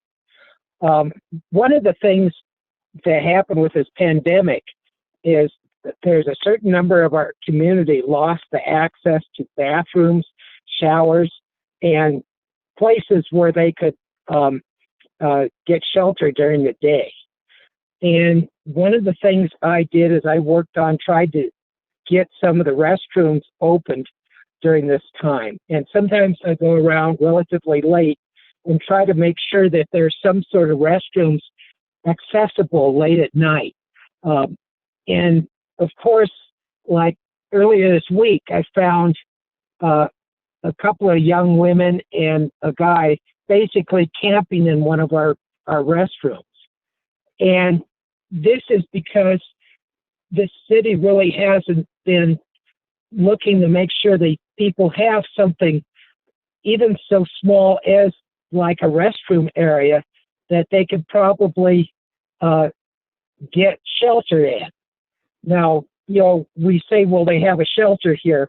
Well, maybe there's a considerable number of people who are not being allowed to use the shelter. And then there's the problem that the shelter is not necessarily a good place to congregate, you know, for a COVID situation. So my suggestion is to allow people input into city policies that tend to be presently excluded. Because a lot of this is city policies, because small places like that used to be available when I first moved into town, reasonably cheap, like $10, $12 a night. You could get a simple hotel room. These same places are $80 to $100 a night. And this is causing people, even though they could probably get some money together, they can't get a place that they can afford. And this is my thinking policy, because the shutting down of all sorts of restrooms, showers, and other stuff is actually appears to me being directly directed at these people. Stan, I'm gonna have to cut you. I'm gonna have to cut you off. That's almost 3.5 minutes, but we appreciate your input. Well, thank you. Thanks, Stan. Thank you very much. All right, we have another caller that got dropped off, and I'm going to go ahead and call them at this time. Hold on a second. All right, Ashley Weber, are you there? I am, yes. All right, if we go ahead and state your name and address for the record, you got 3 minutes. All right, good evening, Mayor Bagley and council members of Longmont. My name is Ashley Weber, and I live on Featherweed Avenue in Longmont. I'm executive director for the nonprofit organization Colorado NORML. Our mission is to move public opinion by working with government officials to progress the growing cannabis community. We want to assure cannabis consumers have access to high quality cannabis that is safe, convenient, and affordable. We've helped draft Longmont's home grow ordinance and want to thank the council so much for our input in this cannabis delivery discussion. Our organization supports the proposed marijuana delivery code and would respectfully suggest minimal changes which have a significant impact on both dispensaries and consumers. House Bill 1234, signed into law in 2019, created framework and the regulatory system for cannabis home delivery. Harmful mitigation by establishing marijuana delivery is significant. Medical patients who cannot access their medicine, especially those people who are homebound, are most harmed by not providing what's appropriate delivery. Without saying COVID-19, its impact extends to the needs for delivery of cannabis so much as it extended for many other essential businesses. As you're aware, cannabis dispensaries were deemed essential, and we see our population, specifically those whose life experience is improved with their proper medication. This language should include courier or transporter services who partner with dispensaries for safe deliveries to consumers in unincorporated areas or other counties. This helps both dispensaries, consumers, and will create revenue. Residents of Colorado and our residents of Longmont can currently receive food, alcohol, prescriptions, narcotics directly to their front doors without videotaped interactions, ID checks, or signatures. Requiring this for cannabis delivery seems a bit intrusive. We would ask body cameras be removed from code, as state regulations already mandate GPS tracking cameras both inside and outside with a 360 view around the delivery vehicle. In constructing this language, let's be thoughtful. Beginning 2021, recreational cannabis delivery will begin, and it would be helpful to have in place guardrails and guidance to start January 1st, 2021. As called upon, Colorado NORML will continue to contribute services, draft language, provide support, including education, reliable information, and valuable support to help Longmont cannabis delivery be a success. Colorado NORML offers its full support for the proposed code changes to allow for marijuana delivery. Thank you for your time and consideration. All right, thank you, Ms. Weber. You're welcome. All right, next caller. Mayor, the next caller that I'm going to unmute. Your number ends in 956. 956. I'm going to ask you to unmute. There you are. Hello. My name is Courtney Stiles, and I live on Independence Street in Longmont. I'm just calling to advocate for medical delivery here in Longmont. Let's see. I feel that it's an important step to aid in proper care for the medical patients. I've seen the result that Native Roots Dandelion has done in Boulder regarding the medical delivery. I've seen nothing but the best results come from them. Reviews on how medical patients have the ease of not having to drive to the location is essential since most of them have serious medical conditions that make small tasks become very large and painful ones. I've been a patient at Native Roots Longmont for over 5 years, and to have any dispensary start doing medical delivery, I think Native Roots would be the best. They're extremely compliant with all their laws, as well have a lot of care and knowledge for their patients. And yeah, that's, thank you for your time, and that is all. All right, thank you. Next call.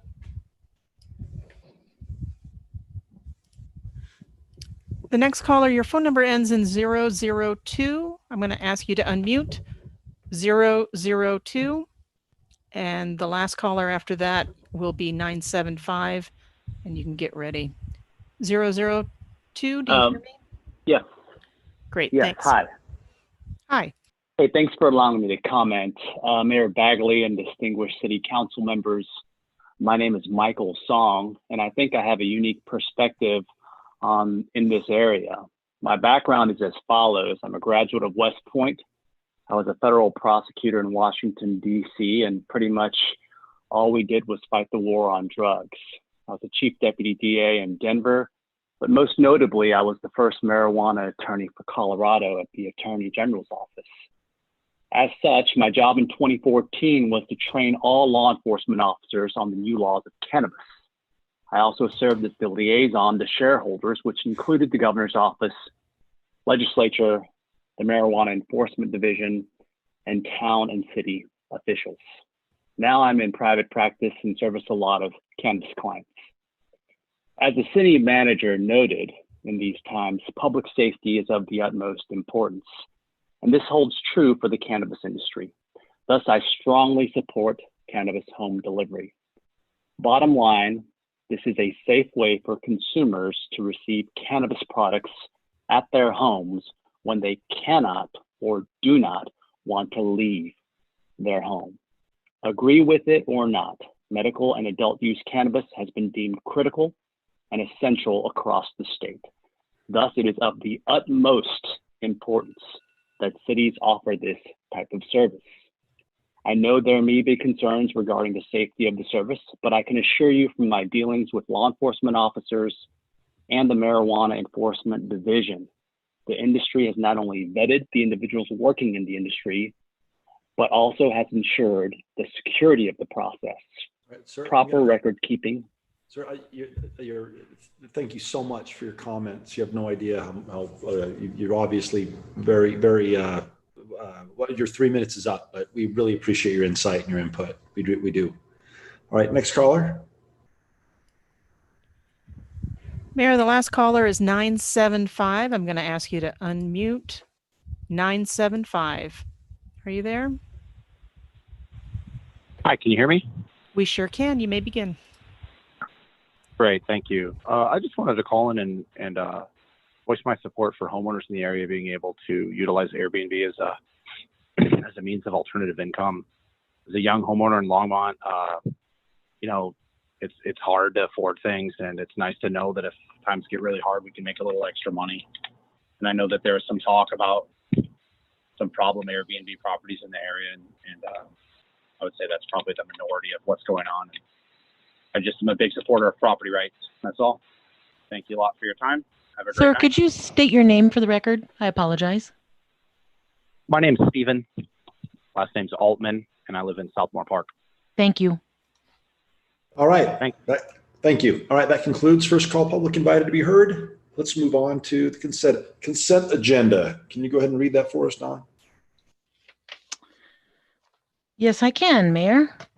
Item 9A is Ordinance 2020-39, a bill for an ordinance amending Chapter 6.70 of the Longmont Municipal Code to permit medical marijuana delivery. Public hearing and second reading scheduled for October 13th, 2020.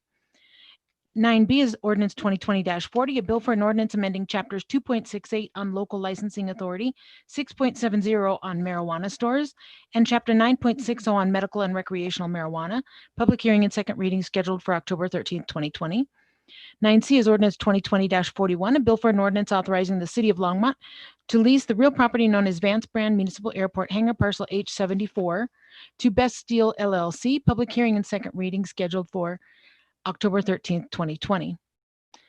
9D is ordinance 2020-42, a bill for an ordinance authorizing the city of Longmont to lease the real property known as Vance Brand Municipal Airport Hangar Parcel H32 to George and Evelyn Grell.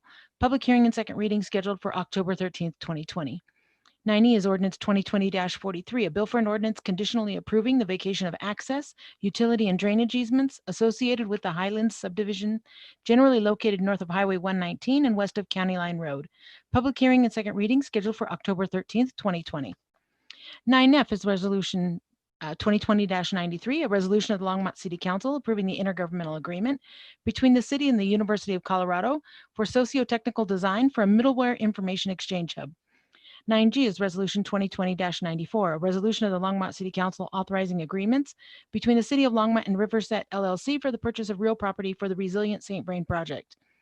9H is resolution 2020-95, a resolution of the Longmont City Council approving the intergovernmental agreement between the city and the Colorado Department of Transportation for grant funding to support the Main Street Revitalization Project. 9I is resolution 2020-96, a resolution of the Longmont City Council approving the intergovernmental agreement between the city and the 20th Judicial District for a victim assistance and law enforcement grant. 9J is resolution 2020-97, a resolution of the Longmont City Council approving the grant application for an intergovernmental agreement between the city and the Colorado Department of Public Safety, Division of Criminal Justice Office for Victims Grant Programs for grant funding for victim services. 9K is resolution 2020-98, a resolution of the Longmont City Council approving the intergovernmental agreement between the city and the Regional Air Quality Council for grant funding for electric vehicle charging stations. 9L is resolution 2020-99, a resolution of the Longmont City Council approving the city to apply for a grant from the Colorado Department of Local Affairs for grant funding for the Peace Officer Mental Health Grant Program. 9M is resolution 2020-100, a resolution of the Longmont City Council naming the Union Reservoir Swim Beach in honor of former Longmont Mayor Fred Wilson. 9N, approved $25,000 grant from the Temple Hoyne Buell Foundation to support the Longmont Early Childhood Bright Eyes Initiative. 9O is approved amendment to Boulder Air contract addendum. And 9P is approved one capital improvement program amendment.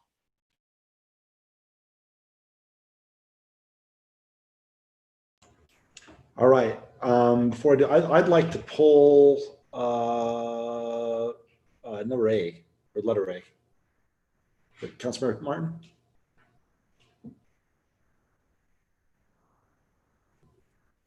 I would also like to pull letter F.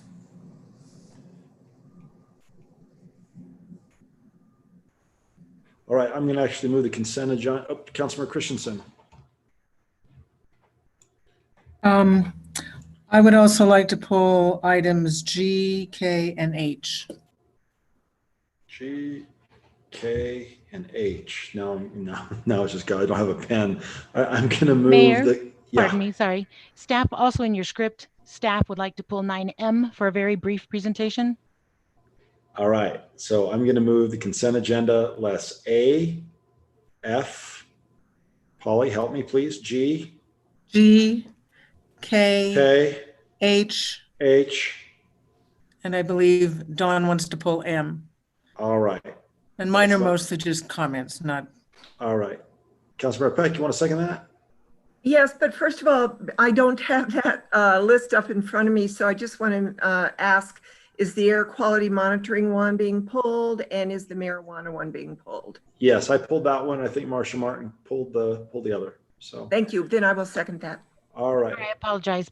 Councilmember Peck is asking about item 9O, the Boulder Air contract. Oh, sorry.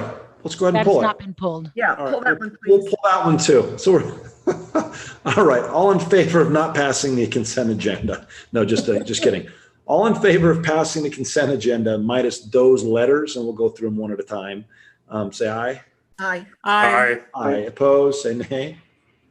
All right. We'll get that. We'll figure that all out in a second. All right. 10A. Ordinance 2020-35, an ordinance authorizing the issuance of the City of Longmont, Colorado, open space sales and use tax revenue refunding and improvement bond series 2020.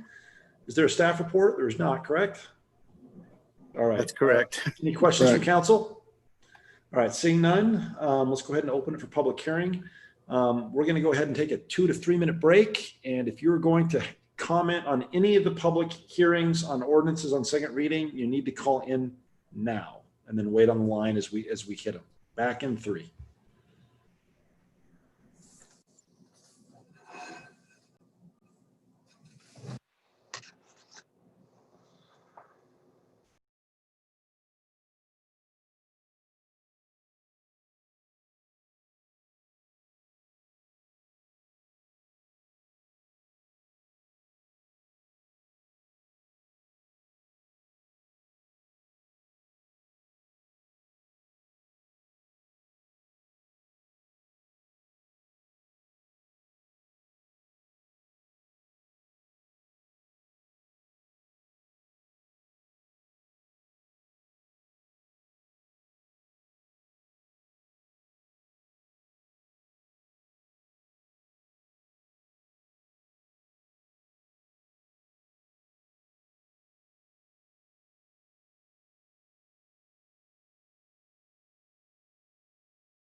Hi, for the caller that we just let in, we will get started again shortly. And when we're ready, I will ask you to unmute by calling out the last 3 digits of your phone number.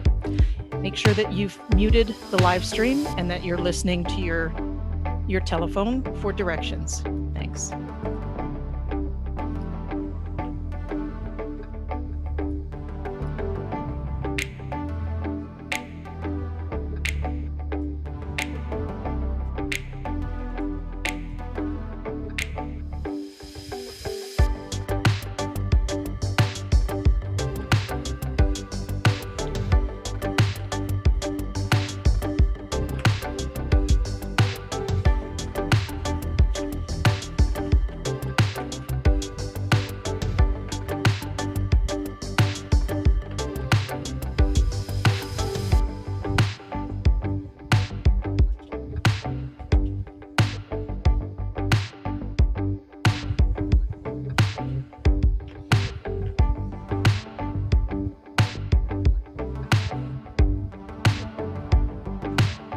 All right.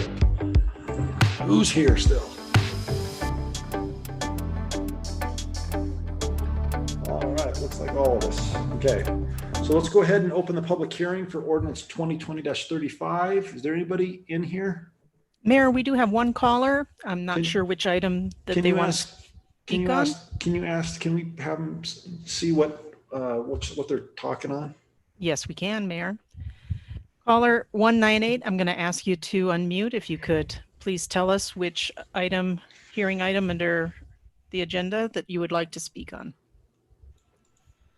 Hello. Hello. This is, yeah. Sir, what item are you going to speak on? I'm guessing. I was going to speak about the smart meters issue and the renewable energy. So no specific ordinance on second ordinance tonight? I'm not sure which ordinance it would be. I understand that the Longmont is wanting to have a sustainable energy grid for the future, and part of that is wireless smart meters. Right. So can we have, so we had first call public invited to be heard, and it's a regular session meeting. We're gonna have public invited to be heard at the end. Right now, okay. We're asking for input regarding reading ordinances on second reading, meaning specific issues. And I'm going to ask, and I'm going to ask that you call back at the end of the meeting regarding just for the public invited to be heard, and we can hear your comments for 3 minutes. Is that okay, sir? Yeah, of course. Yeah, all right. That'd be fine. All right. Thank you, sir. Okay, thank you. All right. Seeing nobody else, let's go ahead and close the public hearing on ordinance 2020-35. All right. Any discussion from council? Seeing none, can I have a motion? Councilmember Waters? I move approval of ordinance 2020-35. I'll second that. All right. It's been moved and seconded. All in favor, say aye. Aye. Aye. Aye. Opposed, say nay. All right, ordinance 2020-35 passes unanimously. All right, ordinance 2020-36, a bill for an ordinance making additional appropriations for expenses and liabilities of the city of Longmont for the fiscal year beginning January 1, 2020. Are there any questions from council? Dr. Waters? Sir, you're muted.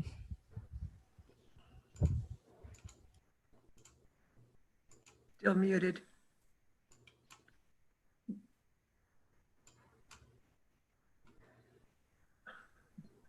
Now I'm unmuted, I think. Am I unmuted? Thank you. Yes. You're unmuted. Thank you for calling on me, Mayor Bagley. And my apologies for continuing to mute myself, I guess. Teresa, I know you're on the call and you're probably ready to answer questions about this. But I asked a question last week when you were doing budget presentation, and this is a perfect example of where I just need more information. So with the way you've coded the expenditures, those with the 2 asterisks are new funding or appropriation of new funding. Can I assume that was money that was budgeted for something in 2019, but not this? it's budget balance from 2019 that we're now appropriating for expenditure on these items in 2020. So, Mayor and City Council, Teresa Malloy, Budget Manager, Councilman Waters. So fund balance could be, like you said, funds that were budgeted in 19 and not used for that, or not spent, and not needed. They could have been budgetary savings. They could also have come from really any year prior to 2019 as well. It could also have been revenue that came in greater than what our budget was set at. So yes, it's fund balance from operations from prior years. As compared to carryover, which was budgeted for a purpose, carried over for the same purpose. Correct. As part of an appropriation. Yeah. Correct. Yeah. All right. Thank you, Teresa. That was just my question. I just wanted to clarify. That's what I thought I heard last week. I apologize for being such a knucklehead on this, but I want to be clear what we're doing. Thanks. All right. Let's go ahead and open the public hearing, but nobody's on the line, so we'll go ahead and close the public hearing. Can we have a motion? Dr. Waters, you want to unmute yourself? I will move approval of ordinance 2020-36. Councilmember Christensen, you almost did it. All right, it's been moved by Dr. Waters, seconded by Councilmember Christensen. Seeing no further discussion, all in favor, say aye. Aye. Aye. All opposed, say nay. All right, ordinance 2020-36 passes unanimously. Ordinance 2020-37, a bill for an ordinance repealing and reenacting Chapter 15.05.020 of the Longmont Municipal Code on the protection of streams and creeks, wetlands, riparian areas, and 15.05.030 on habitat and species protection, and amending Chapters 15.08.070 on non-conforming structures, and 15.10-020 on all other terms defined. Councilmember Christensen.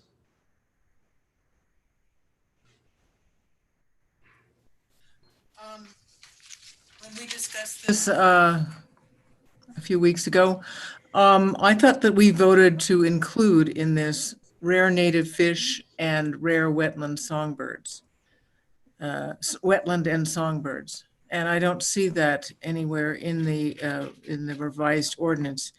Can somebody, is David here? Can somebody point that out to me? Or did we not approve that? I believe, I don't remember. I thought it was redundant. No, not really. No. I'm not saying. Separate thing. Anyway, I don't recall. Joni, your face popped up. Were you going to address that? Joni Marsh. Mayor Bagley, members of council. So I have just discovered, Eugene and I, that the ordinance revisions that were made per your comments on the 8th, in fact, are not the ordinance that are in your packet. That ordinance was published, we believe. And I've sent Dawn a message to check on that, but that is not the correct ordinance in your packet tonight. It is missing Councilmember Christensen's wording. So we will need to... Real quick then. So does anyone have a problem waiting 2 weeks so we can get the actual ordinance into the packet so we can vote on what's there? Right. Okay, so I'm actually going to suggest, let's go ahead and pull it, and then we're going to wait. Okay. Thank you. All right, great. Thank you. Yeah, because let's get them in there. All right. Okay, let's move on to ordinance 2020-38-10, or item 10D, a bill for an ordinance organizing the LFM Business Improvement District, providing for an election of the board of directors of the district, and approving the 2020-2021 operating plan and budget for the district. Are there any questions from council? All right, seeing none, let's go ahead and open it for the public hearing, although there's nobody on the line.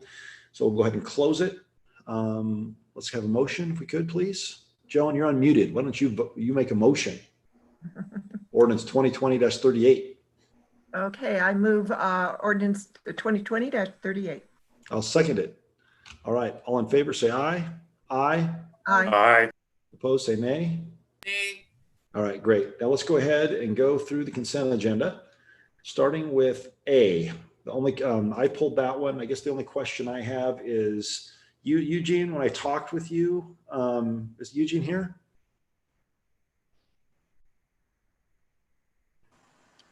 Hey, Eugene. Present, Mayor. Hey, so when we were going over the agenda, I had asked you to prepare some language. First of all, are you ready to, is there draft language available in order to include to remove the requirement for body cams? Yes, there is. And actually, I'm going to invite Tim Hole to join in on this conversation. He has language drafted and looked at some of the other suggested amendments. Perfect. I'm going to move that we actually adopt that language and remove the requirement that we have body cams. Second. All right, it's been moved and seconded. Anybody disagree with that? All right, all in favor, say, sorry. Wait just a second. Well, just get the hand up, Doc Waters. Come on. It's like, I mean, whoa. I mean, come on. We got business to conduct. Go ahead, Dr. Waters. Thank you, Mayor Bagley. The language, you made reference to language that we haven't seen. I think I support the idea, but. Yeah. So I guess what I'm saying is I'm not saying the language itself. I told Eugene to be ready. So it's already done. And so we're just directing him to come up with language to remove to exclude the body cams. So on second reading, it'll come back and there won't be a headache. Councilmember Christensen? Won't that just entail removing that bullet, the entire bullet? Well, no, I was just making sure. Eugene said he was going to draft the language. So, okay. So it's going to be, it's technically easy. So I don't know if it's easy, but he's already done it. Councilmember Martin. Thank you, Mayor Bagley. Thinking about the comments that we have received over the past several weeks, it seems like with this ordinance, we're going right down the middle and adopting what nobody wants. That is, we've had a strong push for native roots and normal to include out-of-city services to be allowed to deliver. And I believe that's not in the ordinance unless it changed. So Marcia, time out. So we're right now, let's take comments on this one motion, because I think we're going to get to what you're talking about in just a sec. Oh, I'm sorry. That's all right. So all in favor. Hey, Bagley, may I step in really quick? Oh, there you are. Tim, yes. Go ahead. Mayor Bagley and members of council, Tim Hall, Assistant City Attorney. I drafted the language the mayor requested in preparation for this hearing. For the body camera subject, it would just be deleting the entire subparagraph. So that would be 670-230 I-4 would just be deleted in its entirety. And then I'm going to withdraw the motion and actually move that we just delete that section. Second. All right. All in favor, say aye. Aye. Aye. Sorry, Councilmember Martin, do you have a comment? That's my aye. Oh, okay. All opposed, say nay. All right. The motion passes unanimously. I'm also going to move that we allow, sorry, Councilmember Peck. Actually, I would like to thank you for removing that. And just to address that transporter question. That's what I was going to do next, but go ahead. Okay, after reading the legislation on it, I was going to ask for it to be deleted as well, because it looks like the state does not require body cameras for transporters. They have to be licensed and permitted through the state. And the reason I wanted it removed was that it would, if we had body cameras, it would probably hamstring any transporter that any marijuana dispensary that wanted to use home delivery would be able to use, because they're already licensed through the state, they're already available, but they don't require cameras. So if Longmont requires cameras, that limits the transporters that any dispensary can use. So that was my reasoning for wanting it out. All right, great. Thanks, Councilmember Peck. All right, I'm actually going to move that we instruct the city attorney's office to prepare draft language, which I think they've already prepared, that would enable dispensaries to actually contract with state regulated delivery services. Is that a motion? Yes, that's a motion. Second. All right, it's been moved and seconded. Anybody opposed to that idea that want to talk? All right, all in favor say aye. Aye. Opposed say nay. All right, that motion passes unanimously. And then last but not least, I was going to actually move that we instruct the city attorney's office to prepare a draft language, which I think they've already done, in order to permit those dispensaries in the enclaves of Boulder County within our city or adjacent to our city and within our city to be permitted and included in the delivery service. Second. All right, it's been moved and seconded. The reason why I'm making that motion is A, there's only one Native Roots. And then the second thing is we'll get the sales tax. So anybody opposed to that? All right, all in favor, say aye. Aye. Aye. Aye. Say nay. All right, that passes unanimously. I'd actually move passage of Mr. Mayor, may I ordinance. ask Yeah, a go ahead. clarifying question? Sure, go ahead. Was the motion to just allow county enclaves to deliver in the city, or any licensed marijuana center? The motion was specifically for those Boulder County stores within the city. That was the specific motion. Do you want to provide, we'd feel more than happy to hear your suggestion on why we might enable other. In talking with the city attorney and Harold, their concern was that we wouldn't be able to regulate it. We wouldn't be able to collect the sales tax, et cetera. But I mean, I only made the motion because there was only one dispensary that really was concerned and they were being left out. What are your thoughts, Tim? If I might, Mayor, real quick before Tim, Go ahead. his wisdom, that is how I captured that motion that you put on. How'd you capture it? That it to permit dispensaries in enclaves adjacent to the city to be permitted to provide delivery in city limits. Yeah, that was it. Councilmember Christensen?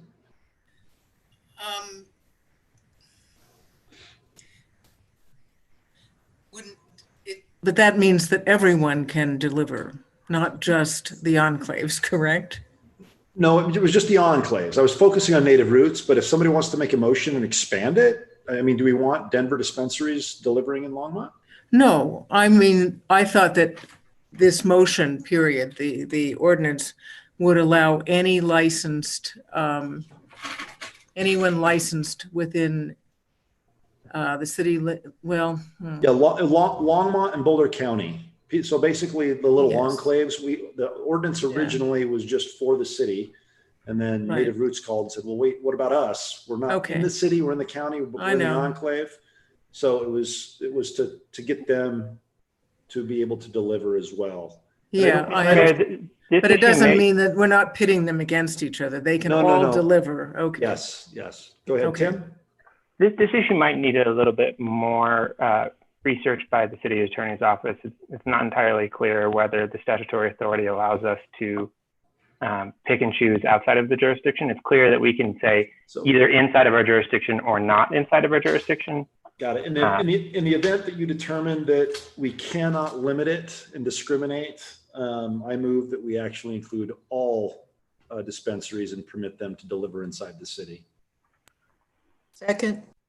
All right. All in favor, say aye. Aye. Aye. Opposed, say nay. All right. That motion carries unanimously. Does that clarify your job, Tim? It sure does. Thank you. Awesome. All right. Perfect. Then I believe I moved ordinance. Did we already vote on ordinance 2020-39? I don't think we did, right? Mayor, So could you pause 1 second? Yeah, sure. Go ahead. I just need to catch up. I can't go that quickly. A lot of motions. We're getting work done tonight.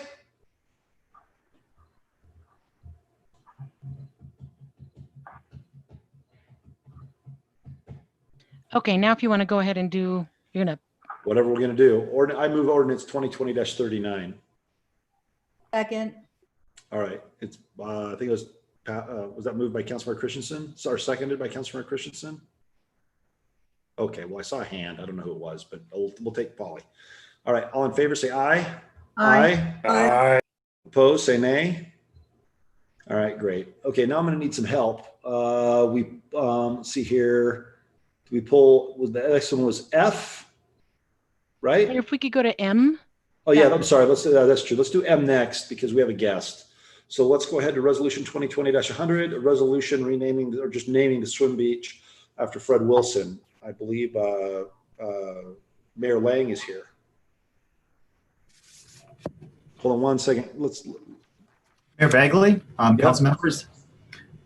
David Bell, Director of Parks and Natural Resources. Staff pulled this tonight basically so we could share, I think we heard from the former mayor's daughter, some of the happy stories that we heard a little bit through this process of moving this forward in the naming of the swim beach after former mayor Wilson.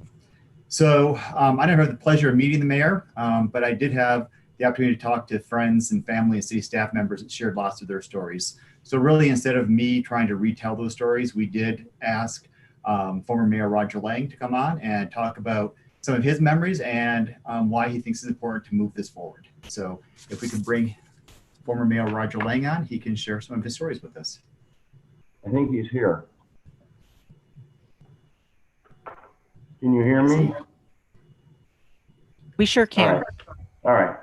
So, Mayor Bagley and City Council members, as your packet tells you, this is a resolution to name the Union Reservoir Swim Beach in the honor of former Mayor Fred Wilson.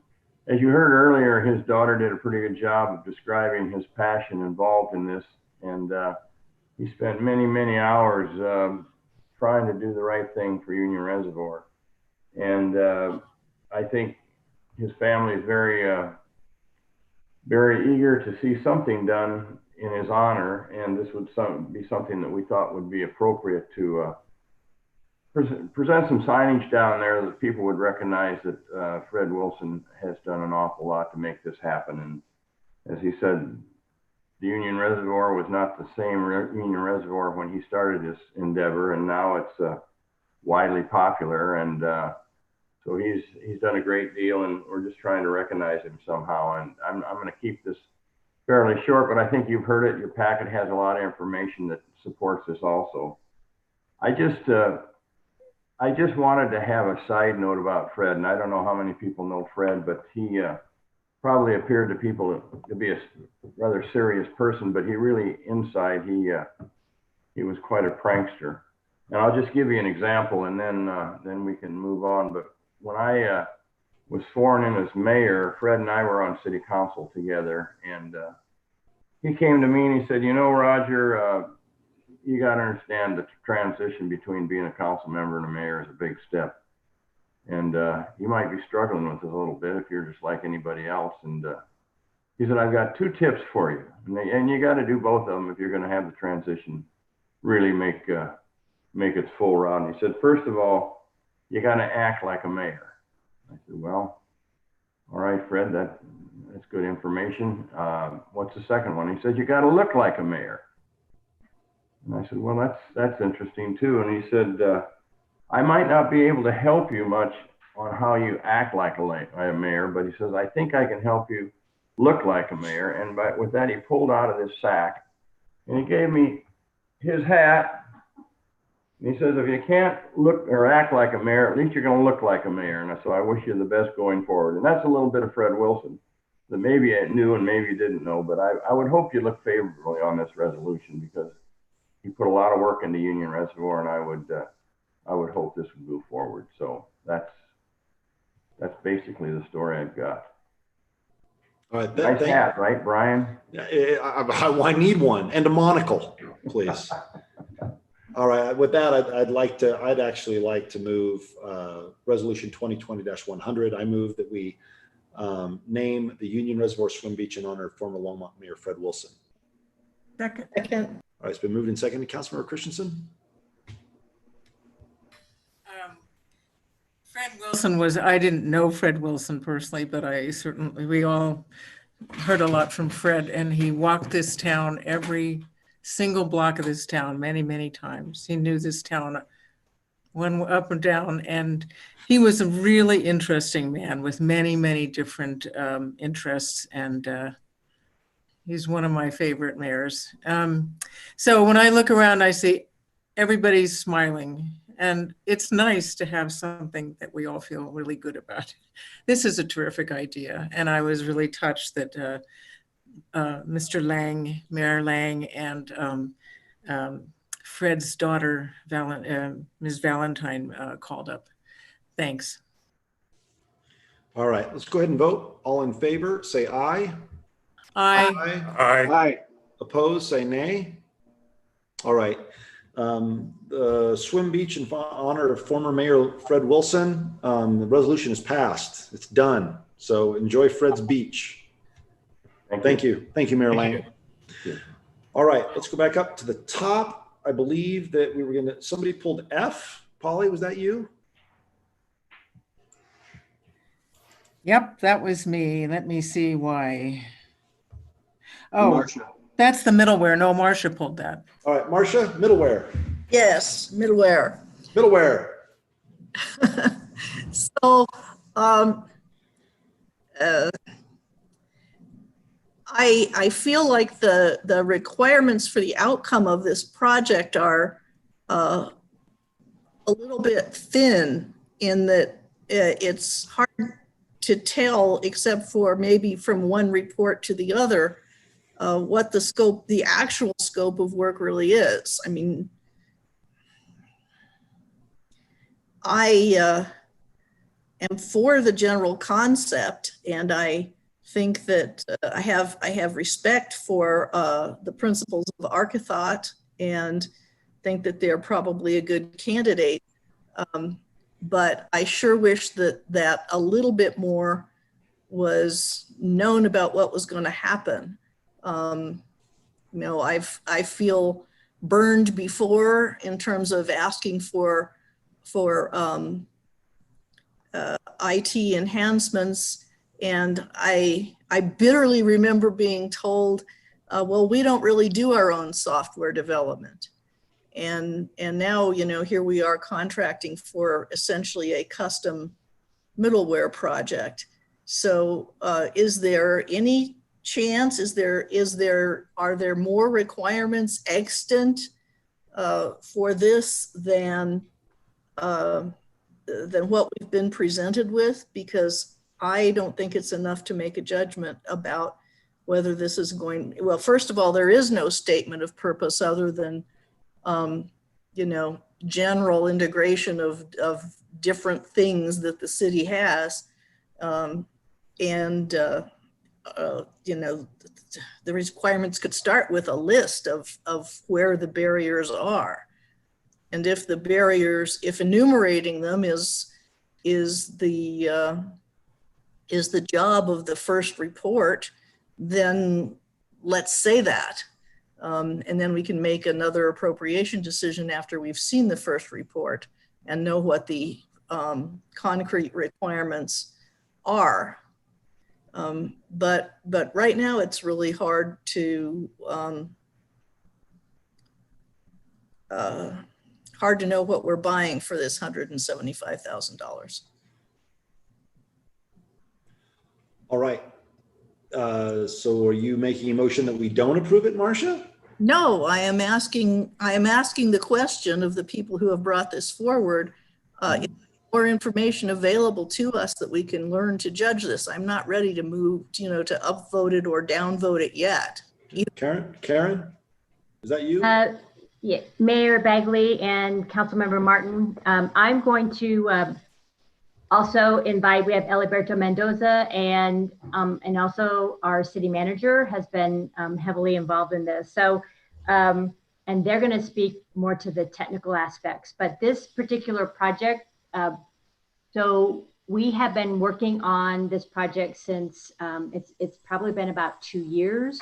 So your question about what is the nature of the problem, where are the barriers, we do have all of that information already prepared in a report. So we have been gathering that information over the last couple of years. It is not in your packet. We certainly can bring that back with more detail, but we have identified, we've had a group of probably over 75 stakeholders that have met for at least 5 or 6 meetings. We've had focus groups. So we have collected all of the challenges and the barriers for the various providers that are serving some of the same individuals.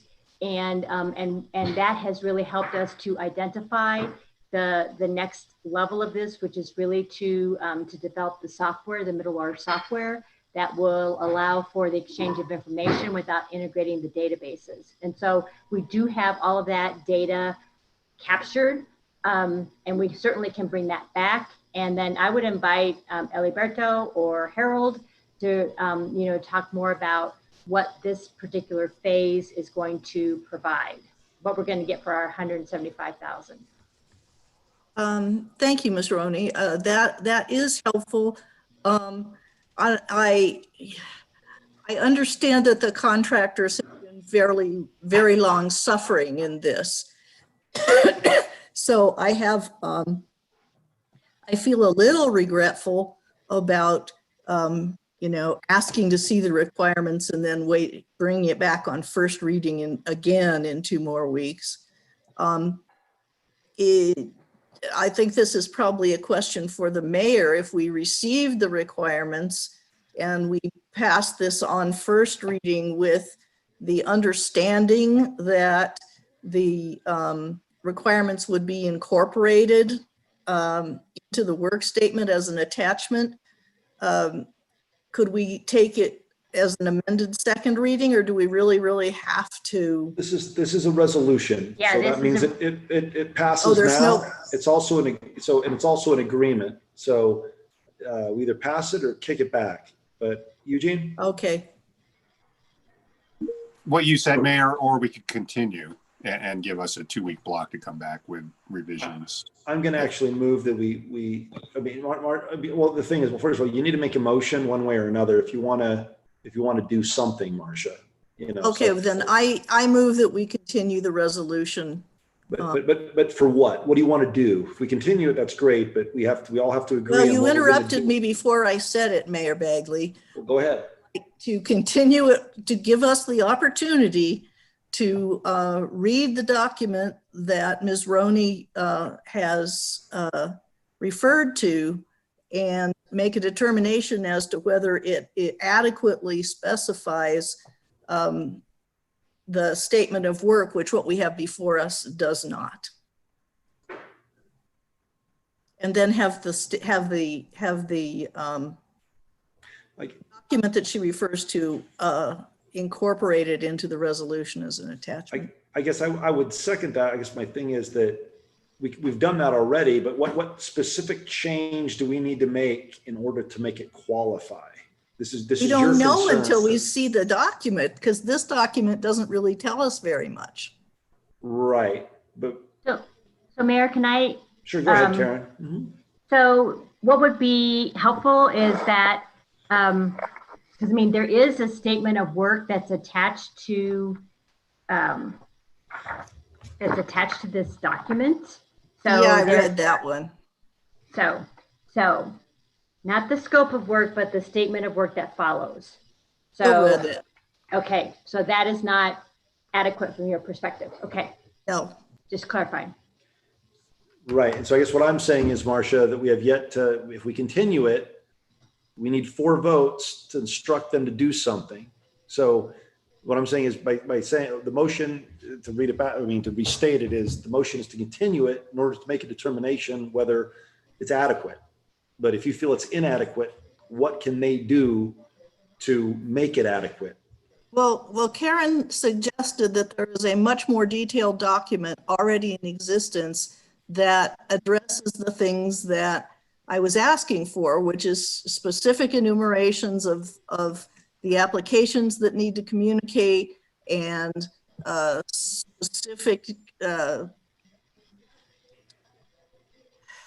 I don't know how to say this without waxing ridiculously technical. Data interchange formats to be supported, et cetera, et cetera. That's what middleware is. Middleware has a definition, but without an enumeration of that sort, it could be almost anything. And you could, integrate applications and say you were done. So, so is your motion to include that detail? Yes. Am I to take your motion to be that the motion is to continue the resolution 2 weeks, so that city staff can replace the current information with a more detailed document that you and No. Karen both? Karen says the document already exists. I just want it to be provided to us and then we can review it. And if there are questions about that document, then we can discuss whether to pass the resolution at that time. Perfect. I'll second that.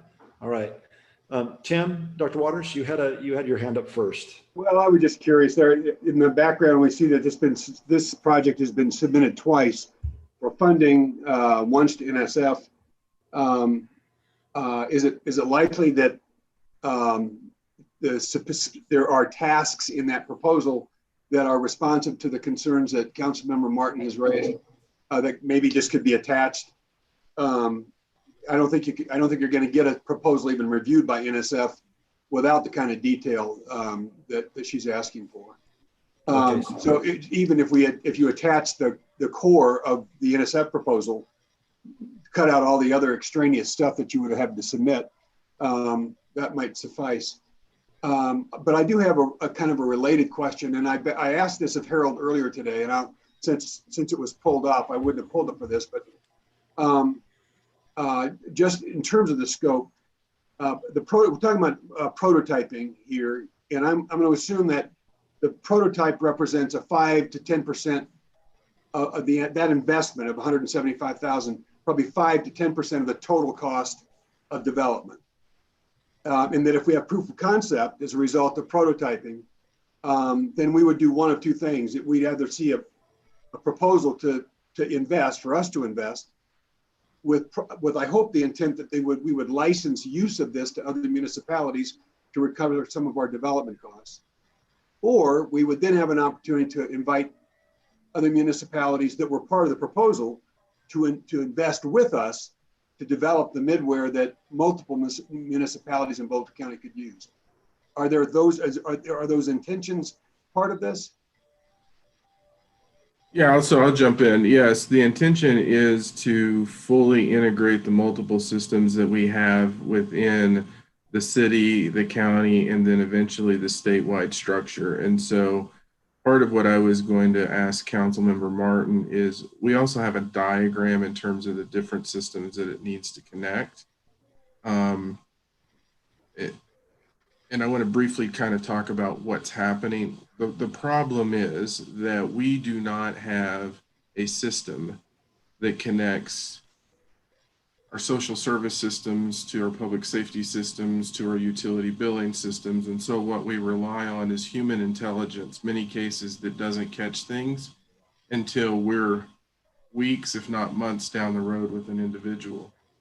So what this has to be able to do in a HIPAA related environment, because HIPAA becomes involved, is to connect these systems where at its most basic level, if we have somebody that has a client that is taken to the hospital, there is at least a ping that will connect the social service person to the emergency system, to the hospital, so they know what's going on. The example of the problem that we're having is we were working with someone on a tenant landlord issue. We had negotiated an agreement. The person was supposed to get back into the unit on day X. The hospital released them early, and it created an issue with the tenant, but no one told our social workers that this was happening. And so what we're trying to do is essentially create a technical component to bridge the gaps where we know we're not catching things on the human intelligence side. And so we have a map of the different systems that we have within the organization and how this will connect it internally. That's the beta test, because we know we're not doing it internal.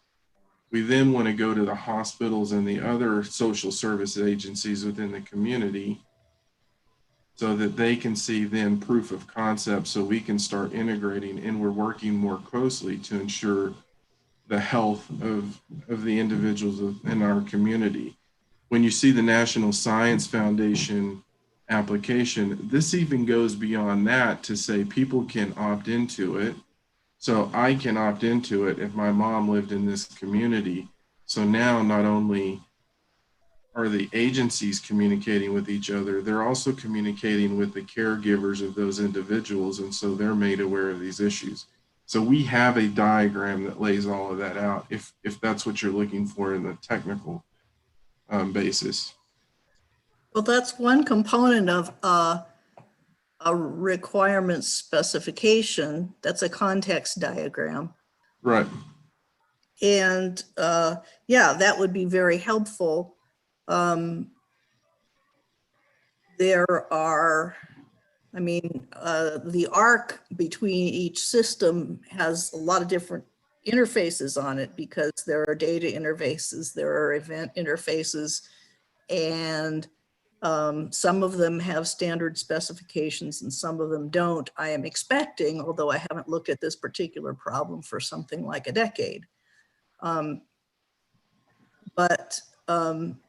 You know, just the picture by itself, depending on how decorated it is, may or may not be enough.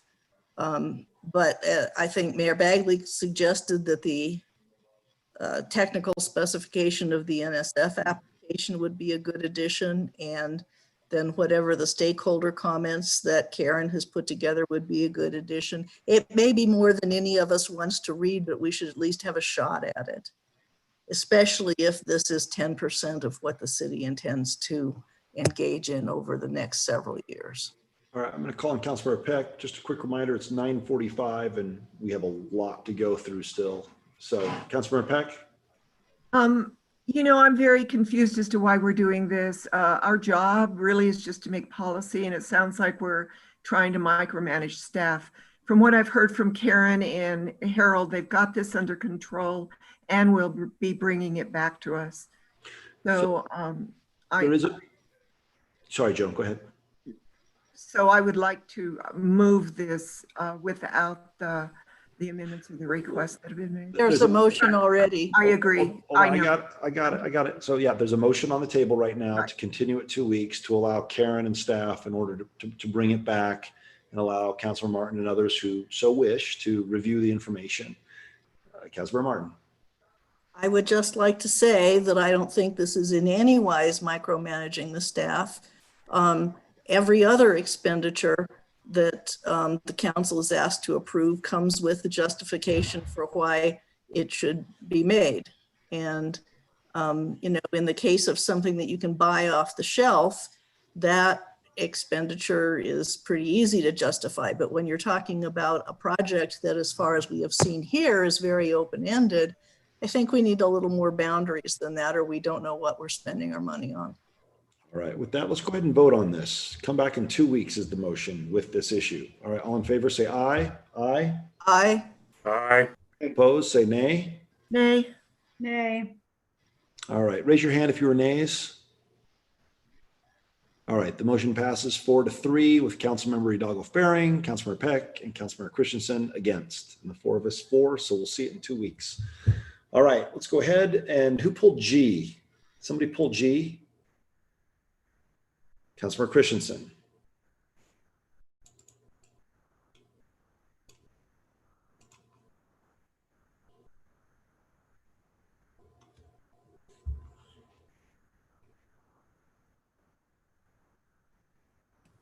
All right, thank you. I just had a question. About where this is.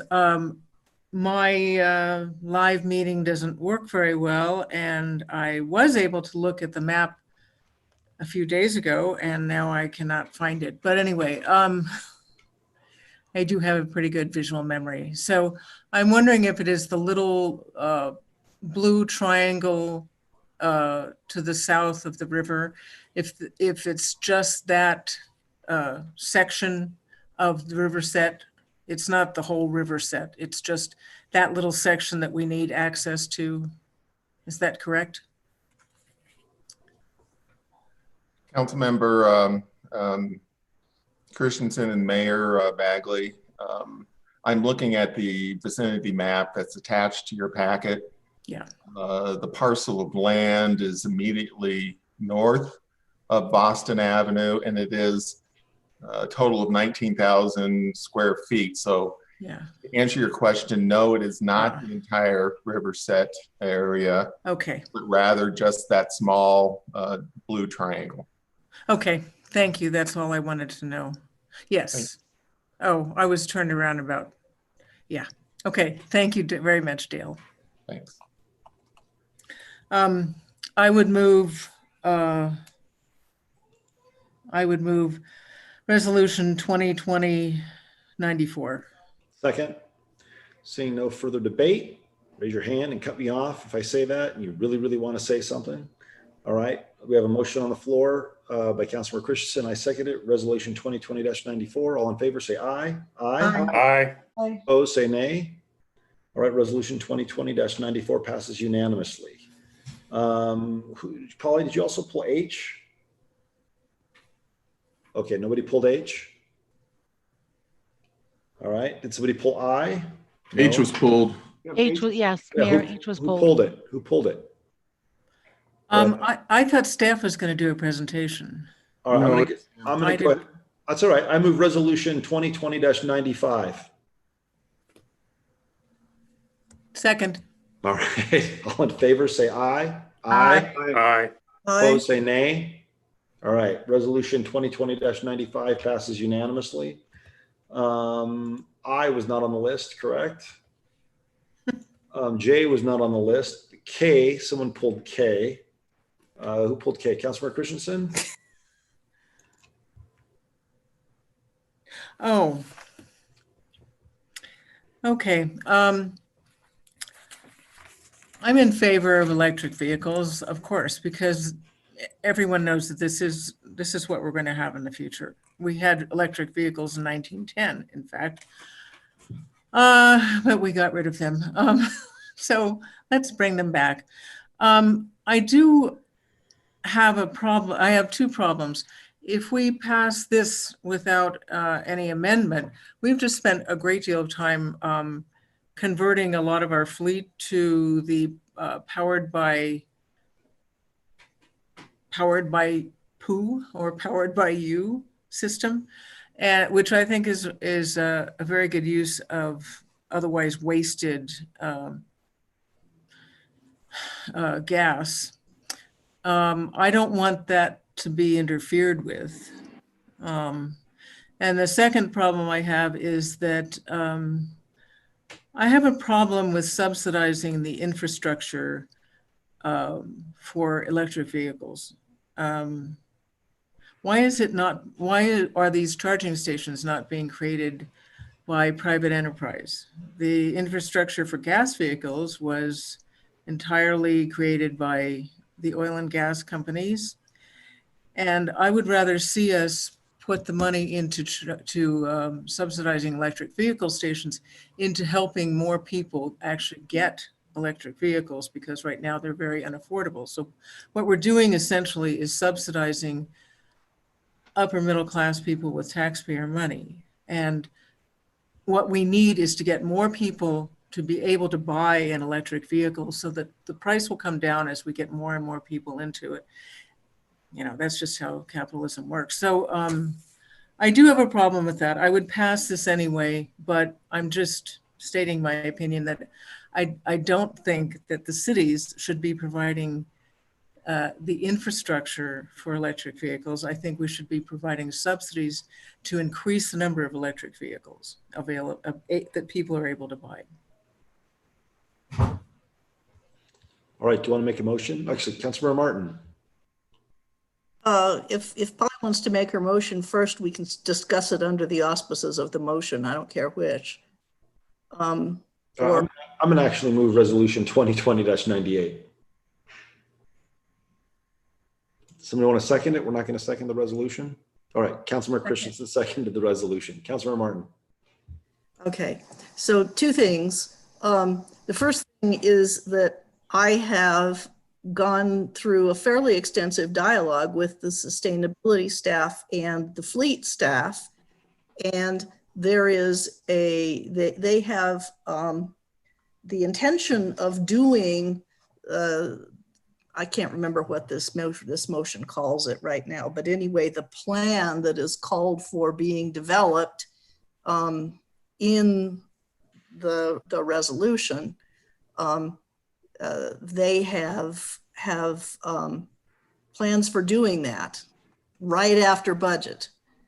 And the other thing is that some of the recommendations that we have already voted to, I'm not sure what's going on there, already voted to incorporate into the city's work plan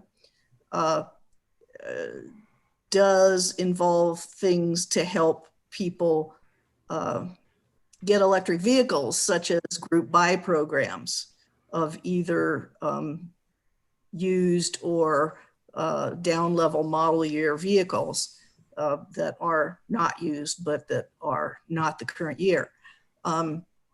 So we don't necessarily need that in the plan.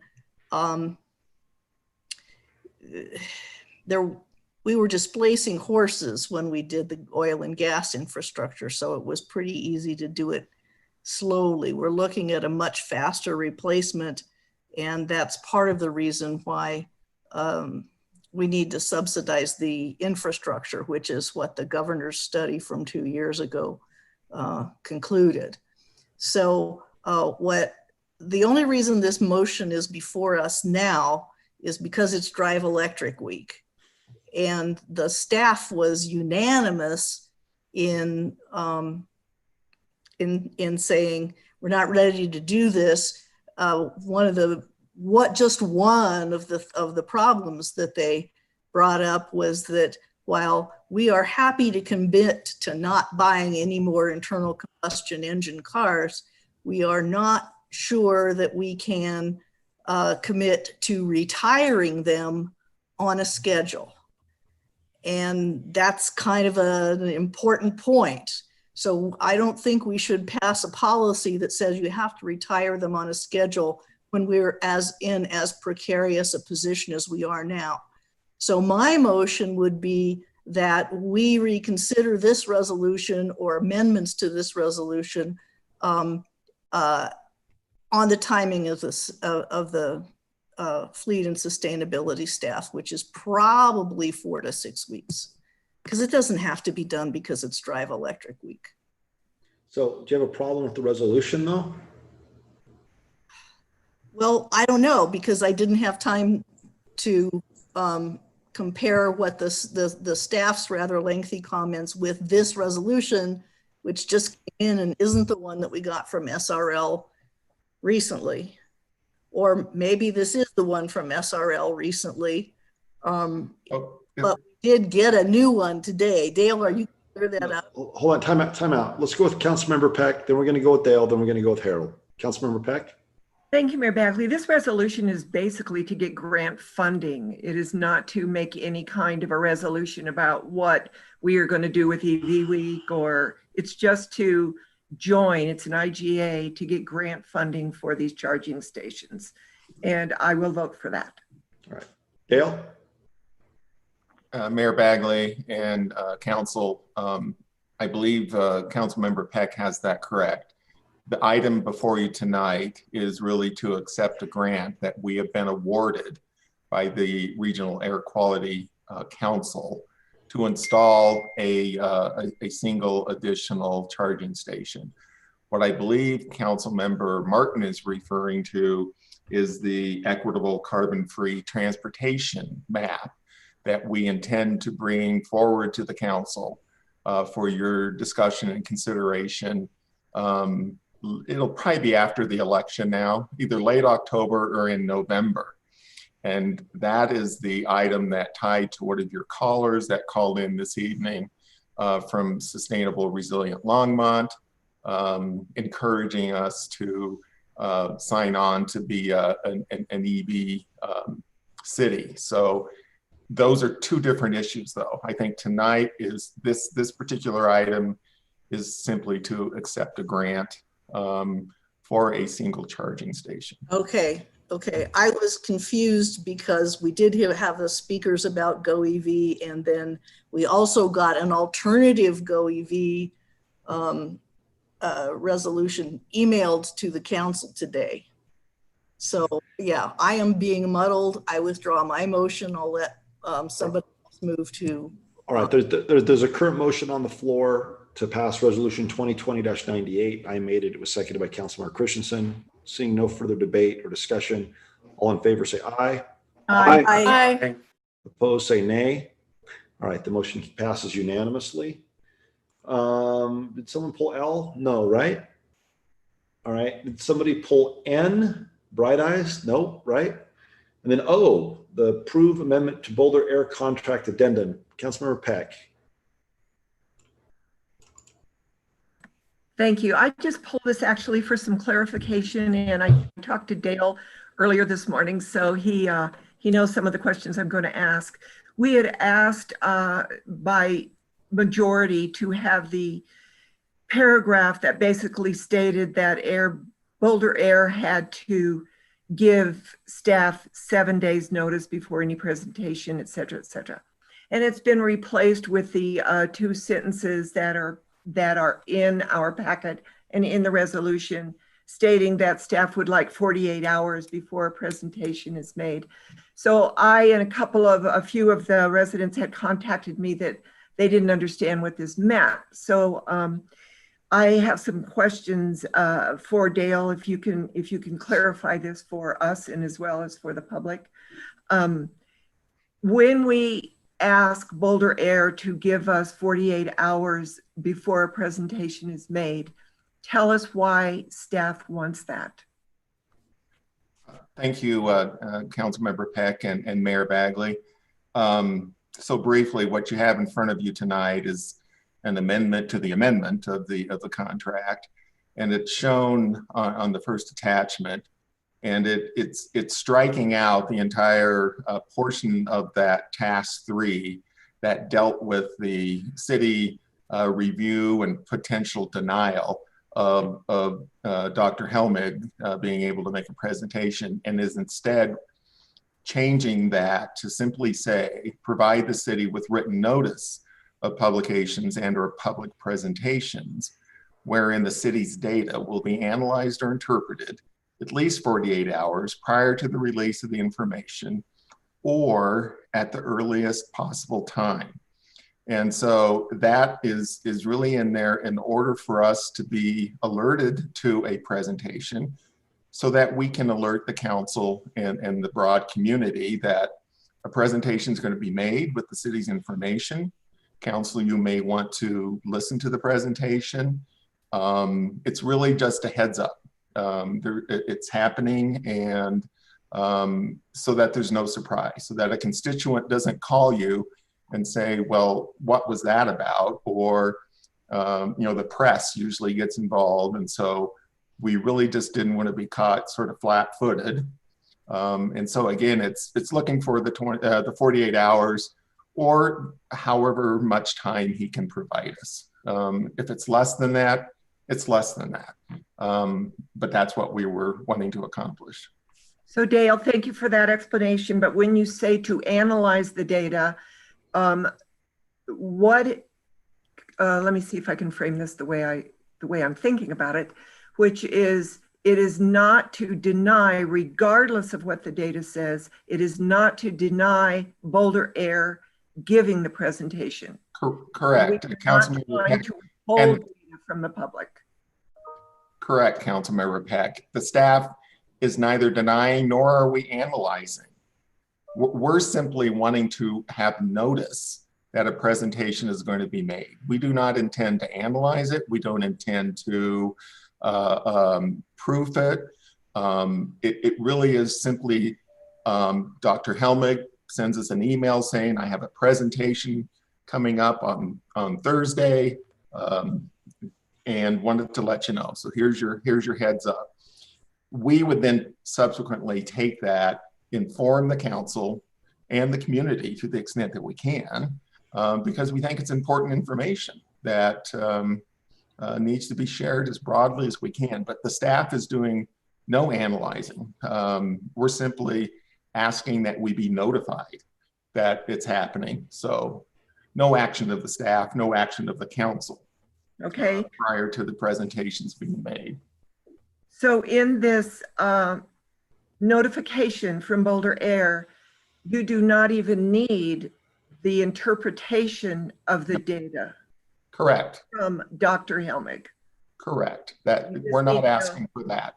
The Correct. date, the time, and the organization that it's going to be presented to.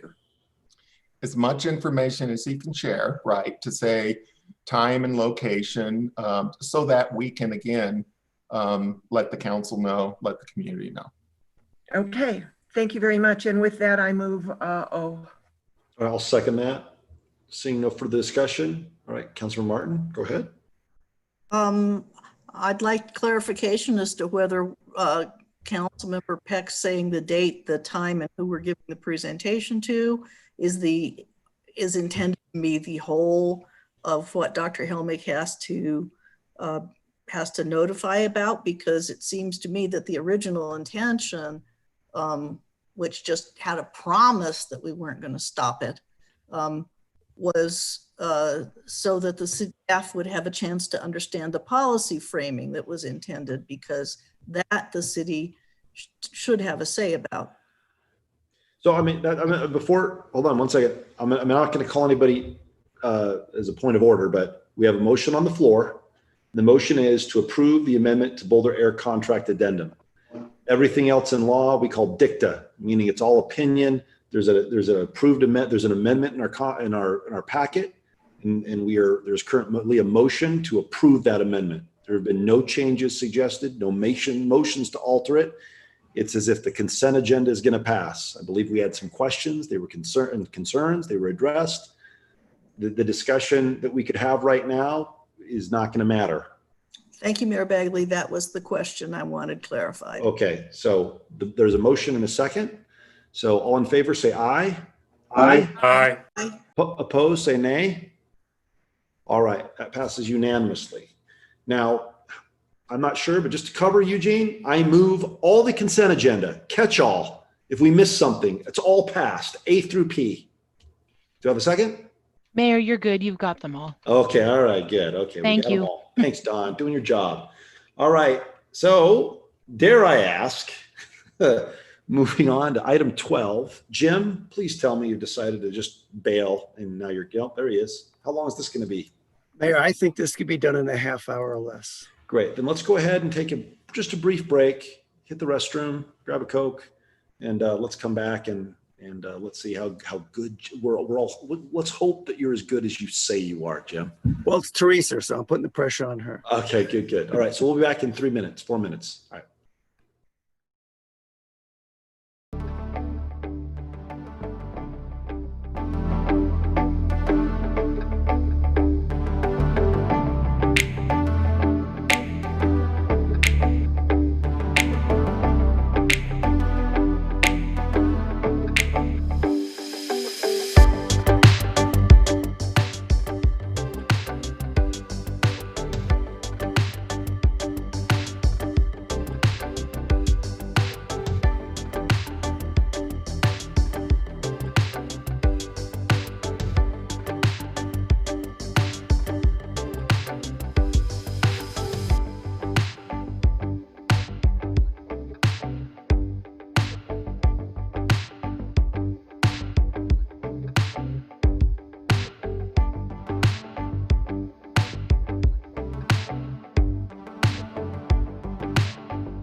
All right, Susan, can we have our first presentation, please?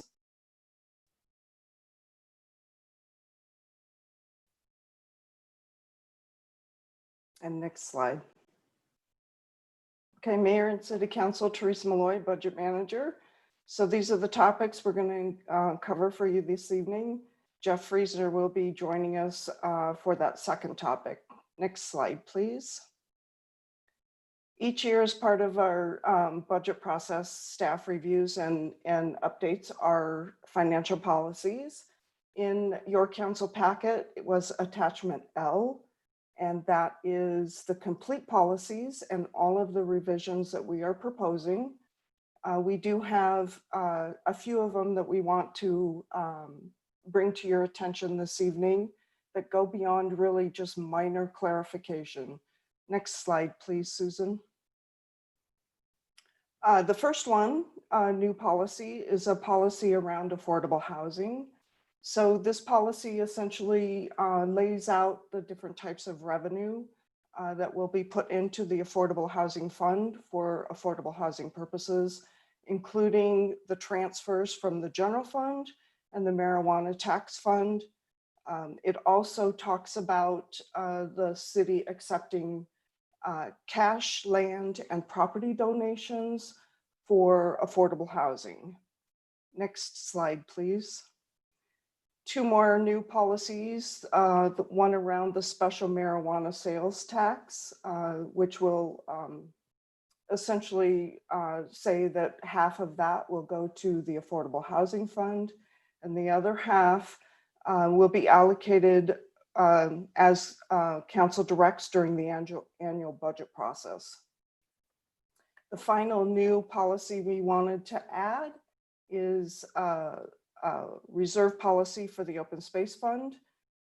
When we were going through our COVID projections and such, we realized this is one of the funds that we don't have currently a reserve policy for. And so we're proposing to set a 6% reserve policy for this fund. Next slide, please. We do have a few policies that, as I mentioned, are beyond just minor clarification. And the first one is in the oil and gas revenue policy to add that last sentence in blue so that we can begin to establish a reserve in the general fund for oil and gas purposes. Next slide, please. And the living wage requirement, this one, we are adding, again, what's in blue to better align with the actual contract languages that will be part of the procurement contracts.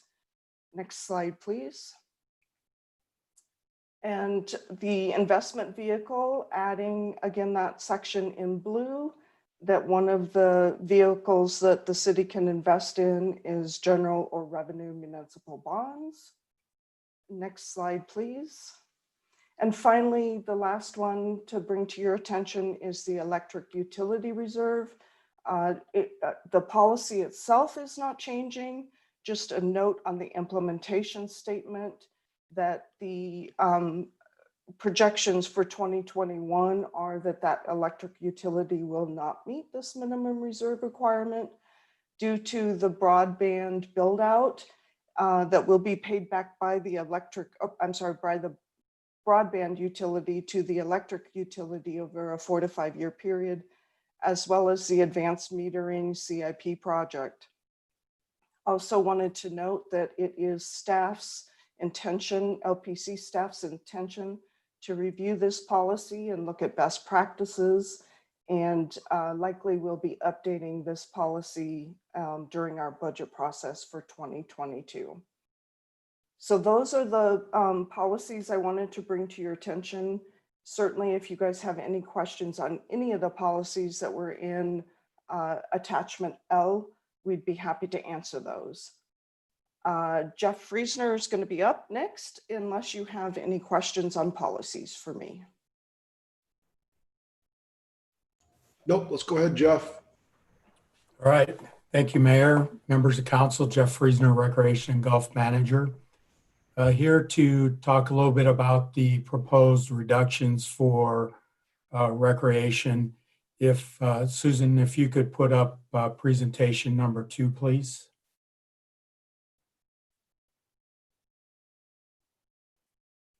Thank you. Teresa just talked about financial policies. There is a financial policy for recreation fees, and it requires that we generate 80% self-sufficiency through the fees that we charge for our programs and services.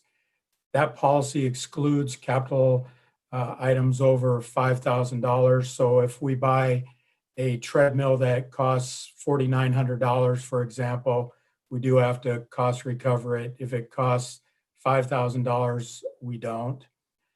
Free community events are excluded. Those are events like Rhythm on the River and Longmont Lights. As to being compared to events like the triathlon and Longmont Turkey Trot, those events we can charge for, and those events are required to be under the policy. Sports field maintenance is marking the fields, maintaining the recreation part of those fields, being ready to play the athletic sports. The visitor center, and then our youth enrichment programs. That's much like our middle school youth soccer program that we do in the spring and the fall. Next slide. So we have found that there's been 2 major areas that have impacted recreation based on the virus and people coming to the rec center. The first one is the guidelines that have been put on our facilities by the state and county public health agencies. Those requirements include a far fewer number of people that can use our facilities at any one time. The requirement that we do not allow drop-in use right now, that it's all done through the reservation system. You have to have a reservation to use the facilities. And then also the requirement to have face coverings. The second item is probably even bigger, is that many people are not feeling comfortable coming indoors. I had a number of emails that requested that we try to keep Sunset Pool open longer this year. We kept it open 2 weeks longer than we normally did, but as the weather gets colder, fewer people come to that facility, and so we did choose to close that this past Sunday. Just to give you an example, in normal times, the recreation center has 1,200 people that come through the doors and use the facility each day. Right now, we're averaging about 250 people each day. Next slide, please. So with that, recreation is anticipating that our revenues are going to be down 25% next year, just a little over $1.1 million. We believe that the beginning of the year will start slow, but as the vaccine becomes available, our numbers will start growing again. Next slide. This slide gives you an example of how our revenue and attendance has been over the last several years. Revenue and attendance for this year is down about 33% as compared to last year. Next slide, please. So what the budget includes is a 25% reduction in all areas of the budget, excluding regular and part-time benefited employees and the benefits that match that. We also proposed a 30% reduction in the number of hours that temporary employees would work. Those hours would be backfilled by the regular and part-time benefit employees. We didn't make any specific proposed cuts as far as program budgets. What we will do, next slide, please. staff will start looking at how we can meet our budget and what programs we can offer based on the budget we would have available. As programs can come back, we would come back to you and try and ask you to appropriate the additional revenues and start adding those programs and activities based on those that can generate the most revenue and would in turn also serve the most number of people. Next slide. So I know that was really quick, especially for a $1.1 million reduction, but I can answer any questions you might have.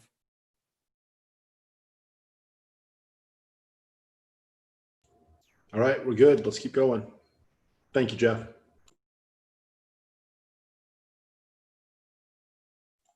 Okay, Susan, if you wouldn't mind putting presentation number 3 up for me, please.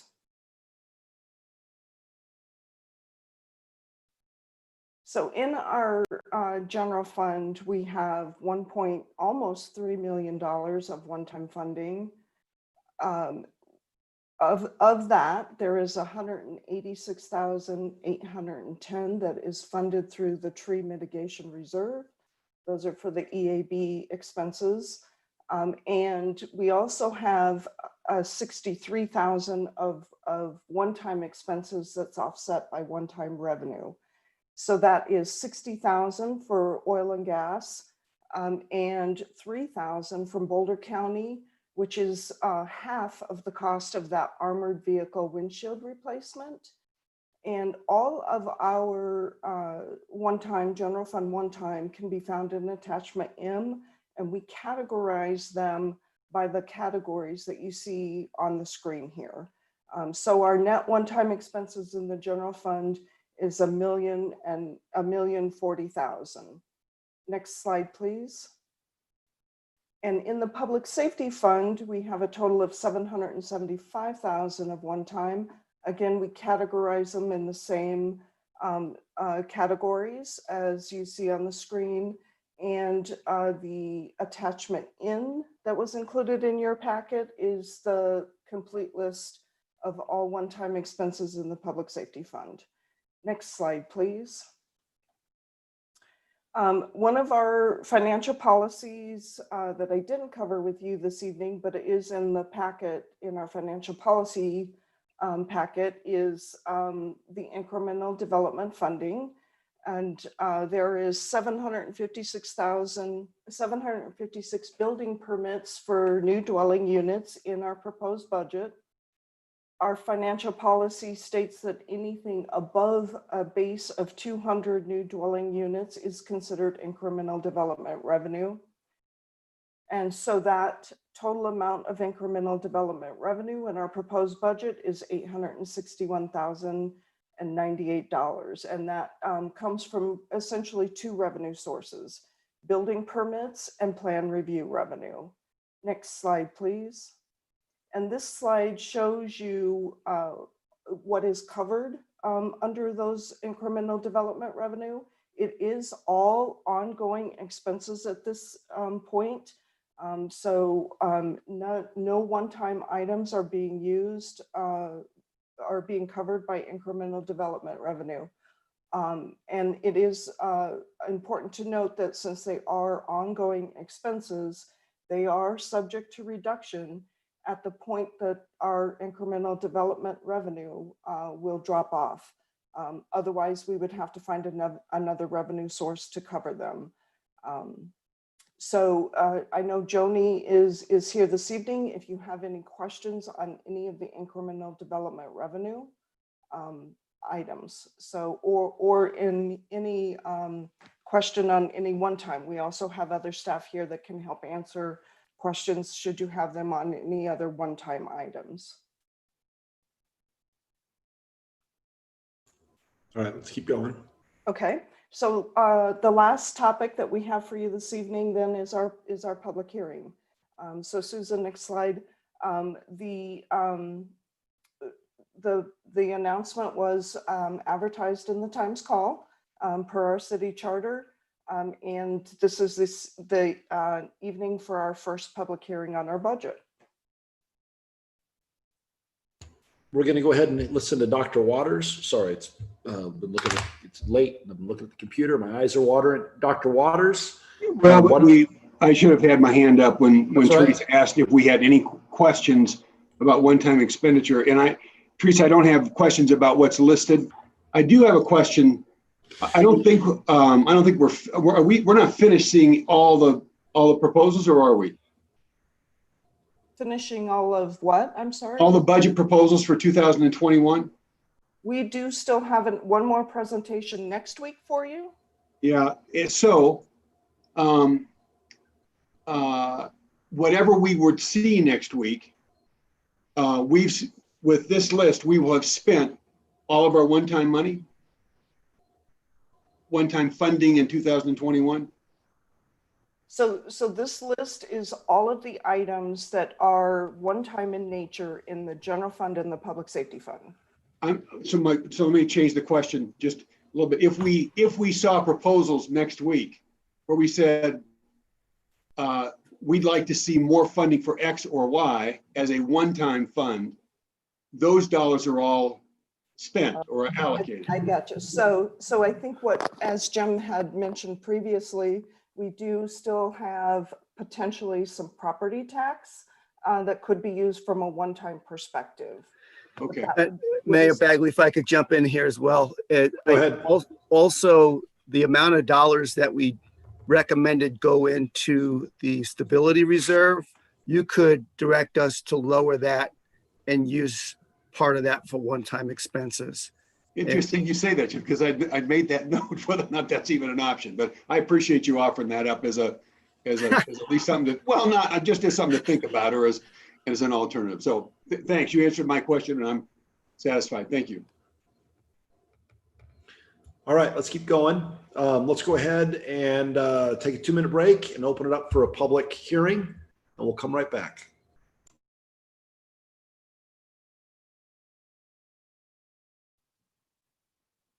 Hey, Don, are you on? Of course. So we got an email from somebody that couldn't stay for the public hearing. Do we need to read it, or can we just provide it to you and the council as part of the public hearing? We could do either, whatever you prefer, whatever Mayor Bagley prefers. We can read it or we can email it to council. I think Jim, is that the one about the Ute Creek? Yeah. So Jim did send that to council, just FYI. Okay. Yeah. Okay.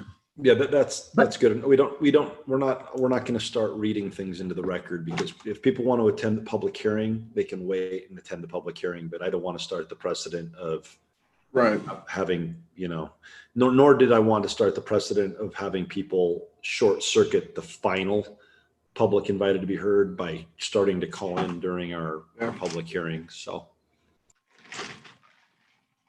Don, I'll just forward this to you. I've already got it, Harold. Oh, you do? Forwarded it. Yeah. Okay.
So caller 198, I just admitted you into the meeting. This particular call-in opportunity is for the public hearing on our budget. So if that's what you're calling about, you can stay on. If you're expecting the last public invited to be heard, that is still going to happen shortly after. So Susan, I'm just wondering if we could find out, I believe this is the same caller. That's what I'm thinking. From Final Call, if we can just verify that, I think, and maybe let him stay there because Final Call will come right up next. Okay. Thank you.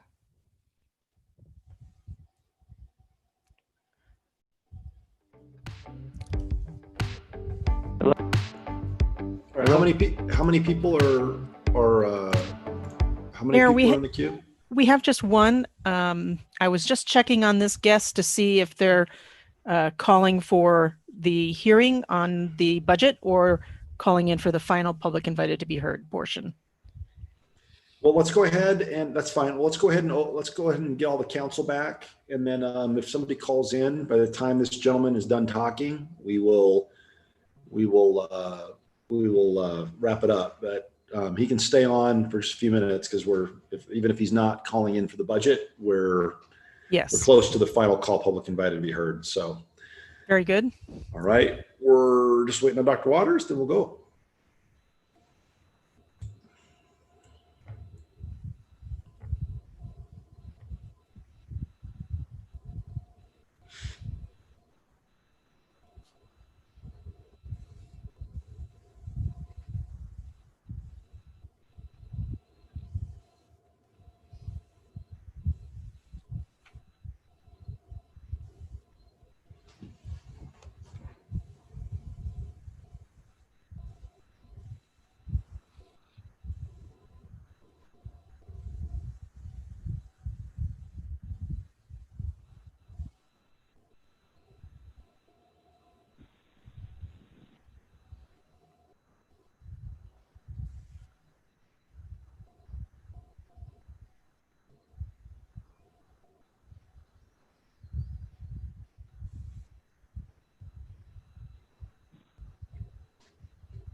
My apologies. I diminished my screen and could not find a way back into this meeting. You know, Tim, you're always late. You're just My apologies. My apologies. No, just kidding.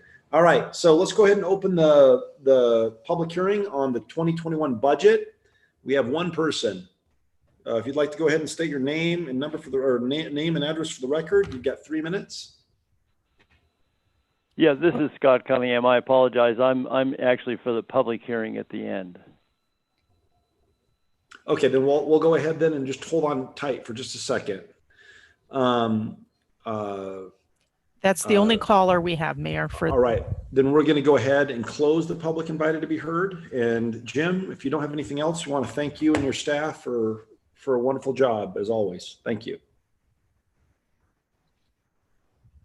We're done. Thanks.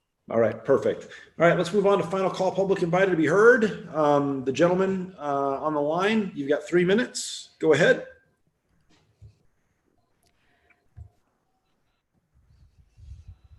Okay, hi.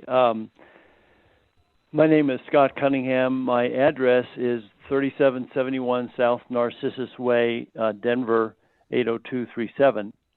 So I'd like to thank you, Mayor Bagley and City Council members, for the opportunity to provide input that I hope will be helpful with regard to the use of AMI, proposed AMI smart meters. Can you guys hear me okay? Yes, sir.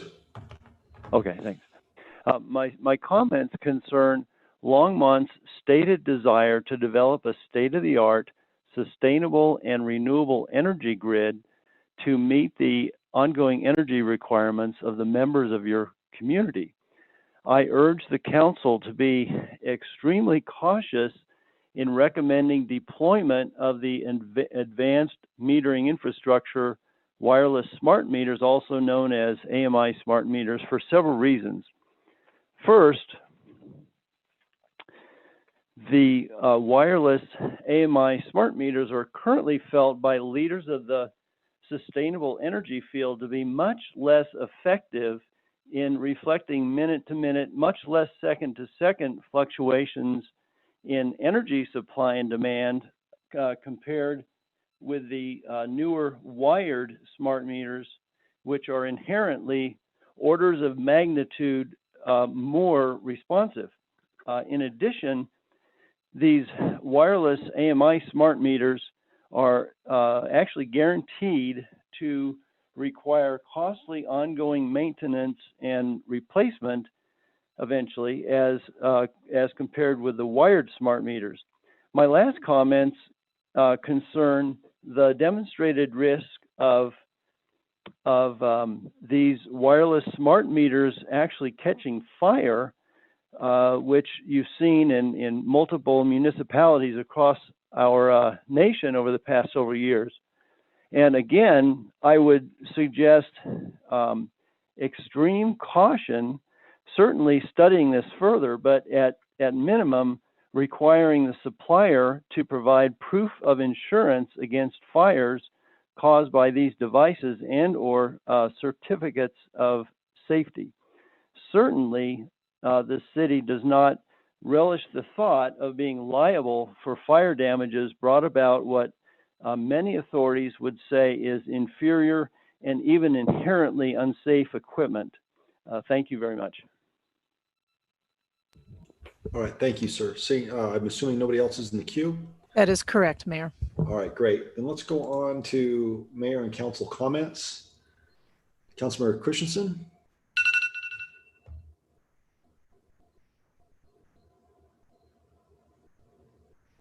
You're muted, Councilmember. And Marcia Martin, you're next.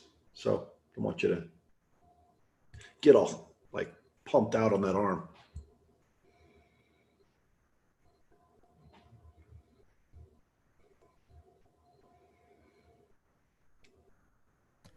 Sorry, I need There a we go. better lamp in here. So this is about things to do in Longmont.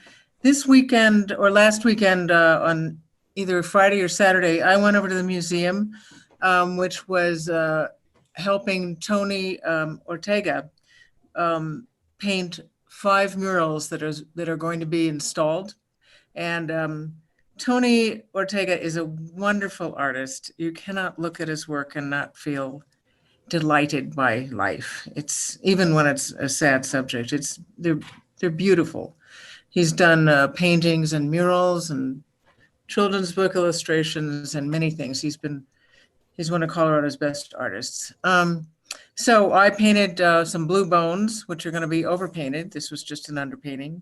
This is a group project for a mural, and it was really interesting and really a lot of fun, a lot of nice people. And it's just one of the many, many things that the museum does. And I also would urge everybody to go to the opening ceremony of the Dia de los Muertos, October 1st at the museum. It's always a wonderful time to reflect on life. This is a particularly good year to reflect on life and death. And all the people who have died that you loved this year, including some who were well known, like John Lewis and Ruth Bader Ginsburg. But we've also all lost our own family and friends. The other thing that the museum is doing is at 7:30 on Thursday, they are having a talk by Cleo Parker Robinson. Cleo Parker Robinson has been, this is a 50-year celebration of her work. She's been one of the leading dance companies in Colorado, and she has promoted dance, particularly African-American culture for the last 50 years. She's an incredible person. She's a delightful human being. So I would suggest you tune into that. Anyway, that's all I got. All right. Who else? Councilmember Martin, sorry, it's late. Go ahead. Thank you, Mayor Bagley. Somewhat aligned with something Polly said, I think we would be remiss not to acknowledge that today the United States officially passed the total of 200,000 deaths from COVID-19. And I guess on a virtual meeting, a moment of silence is not all that meaningful. So let's just all acknowledge that this has happened and acknowledge the people that are fighting against it, especially our local heroes, including our city service staff and our medical workers here in Longmont. So it's a sad day.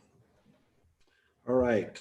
I don't see any other hands. Before I get to you, Dr. Waters, it's too late, but and I don't think anybody, do you guys know what Rick rolling is? I think Aaron's Yes.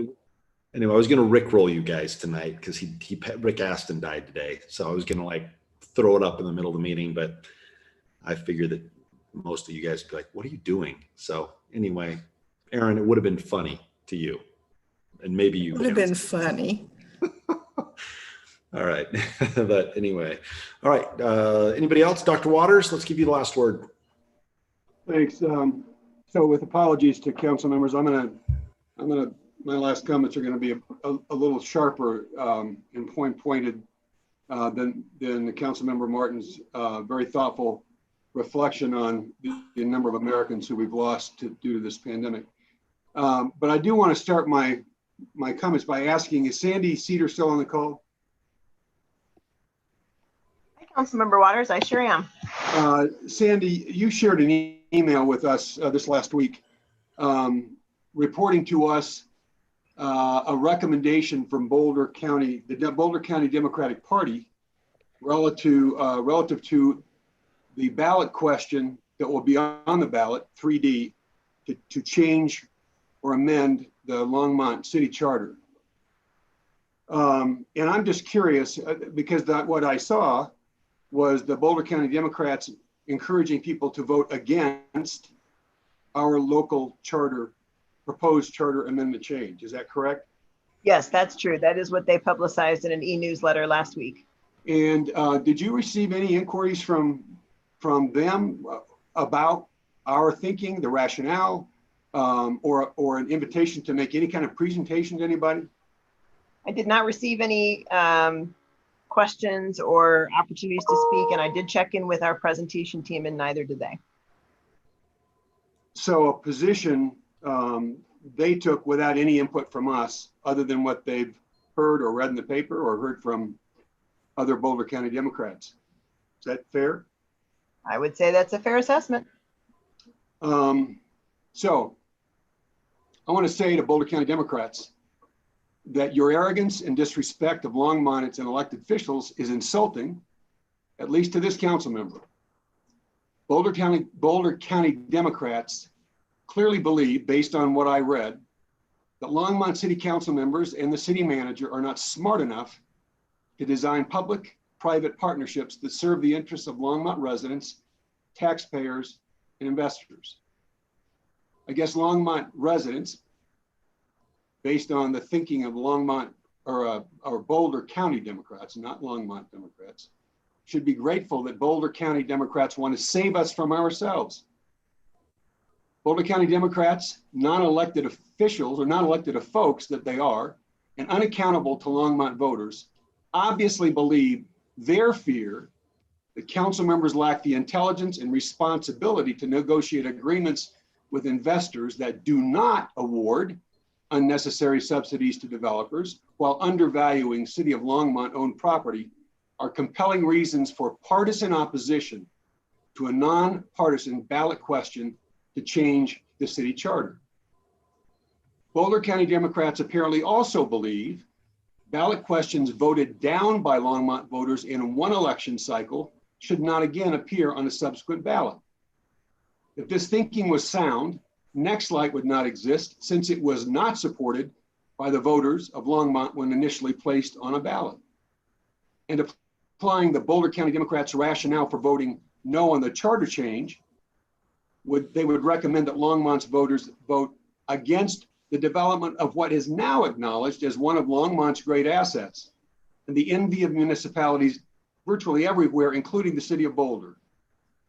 So Boulder County Democrats, in the interest of an informed, balanced, respectful, and nonpartisan local election, reconsider your position. Thank you. All right, then let's go ahead and say, Harold, do you have anything to say? Real quick, I missed this earlier. I know Sandy sent out an email talking about coffee with council in October in a virtual format. What we heard from council is you all would rather wait and consider that for January than try to stick that in the last coffee with council in October. Just wanted to confirm that with you all and let you know that we will evaluate for January depending on where we are in this situation. All right, Eugene? No comments, Mayor. All right, with that, can I have a motion to adjourn? I move that we adjourn. Thank you, Councilmember Second.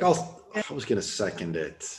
All right, it's been moved by Councilmember Peck, seconded by Councilmember Martin. We're getting out of here at 10:40. It's great. It's 4:11. All in favor, say aye. Aye. Aye. All opposed, say nay. And that motion passes unanimously. And I will see you guys at the latest next Tuesday. All right, later, guys. Thanks for your help.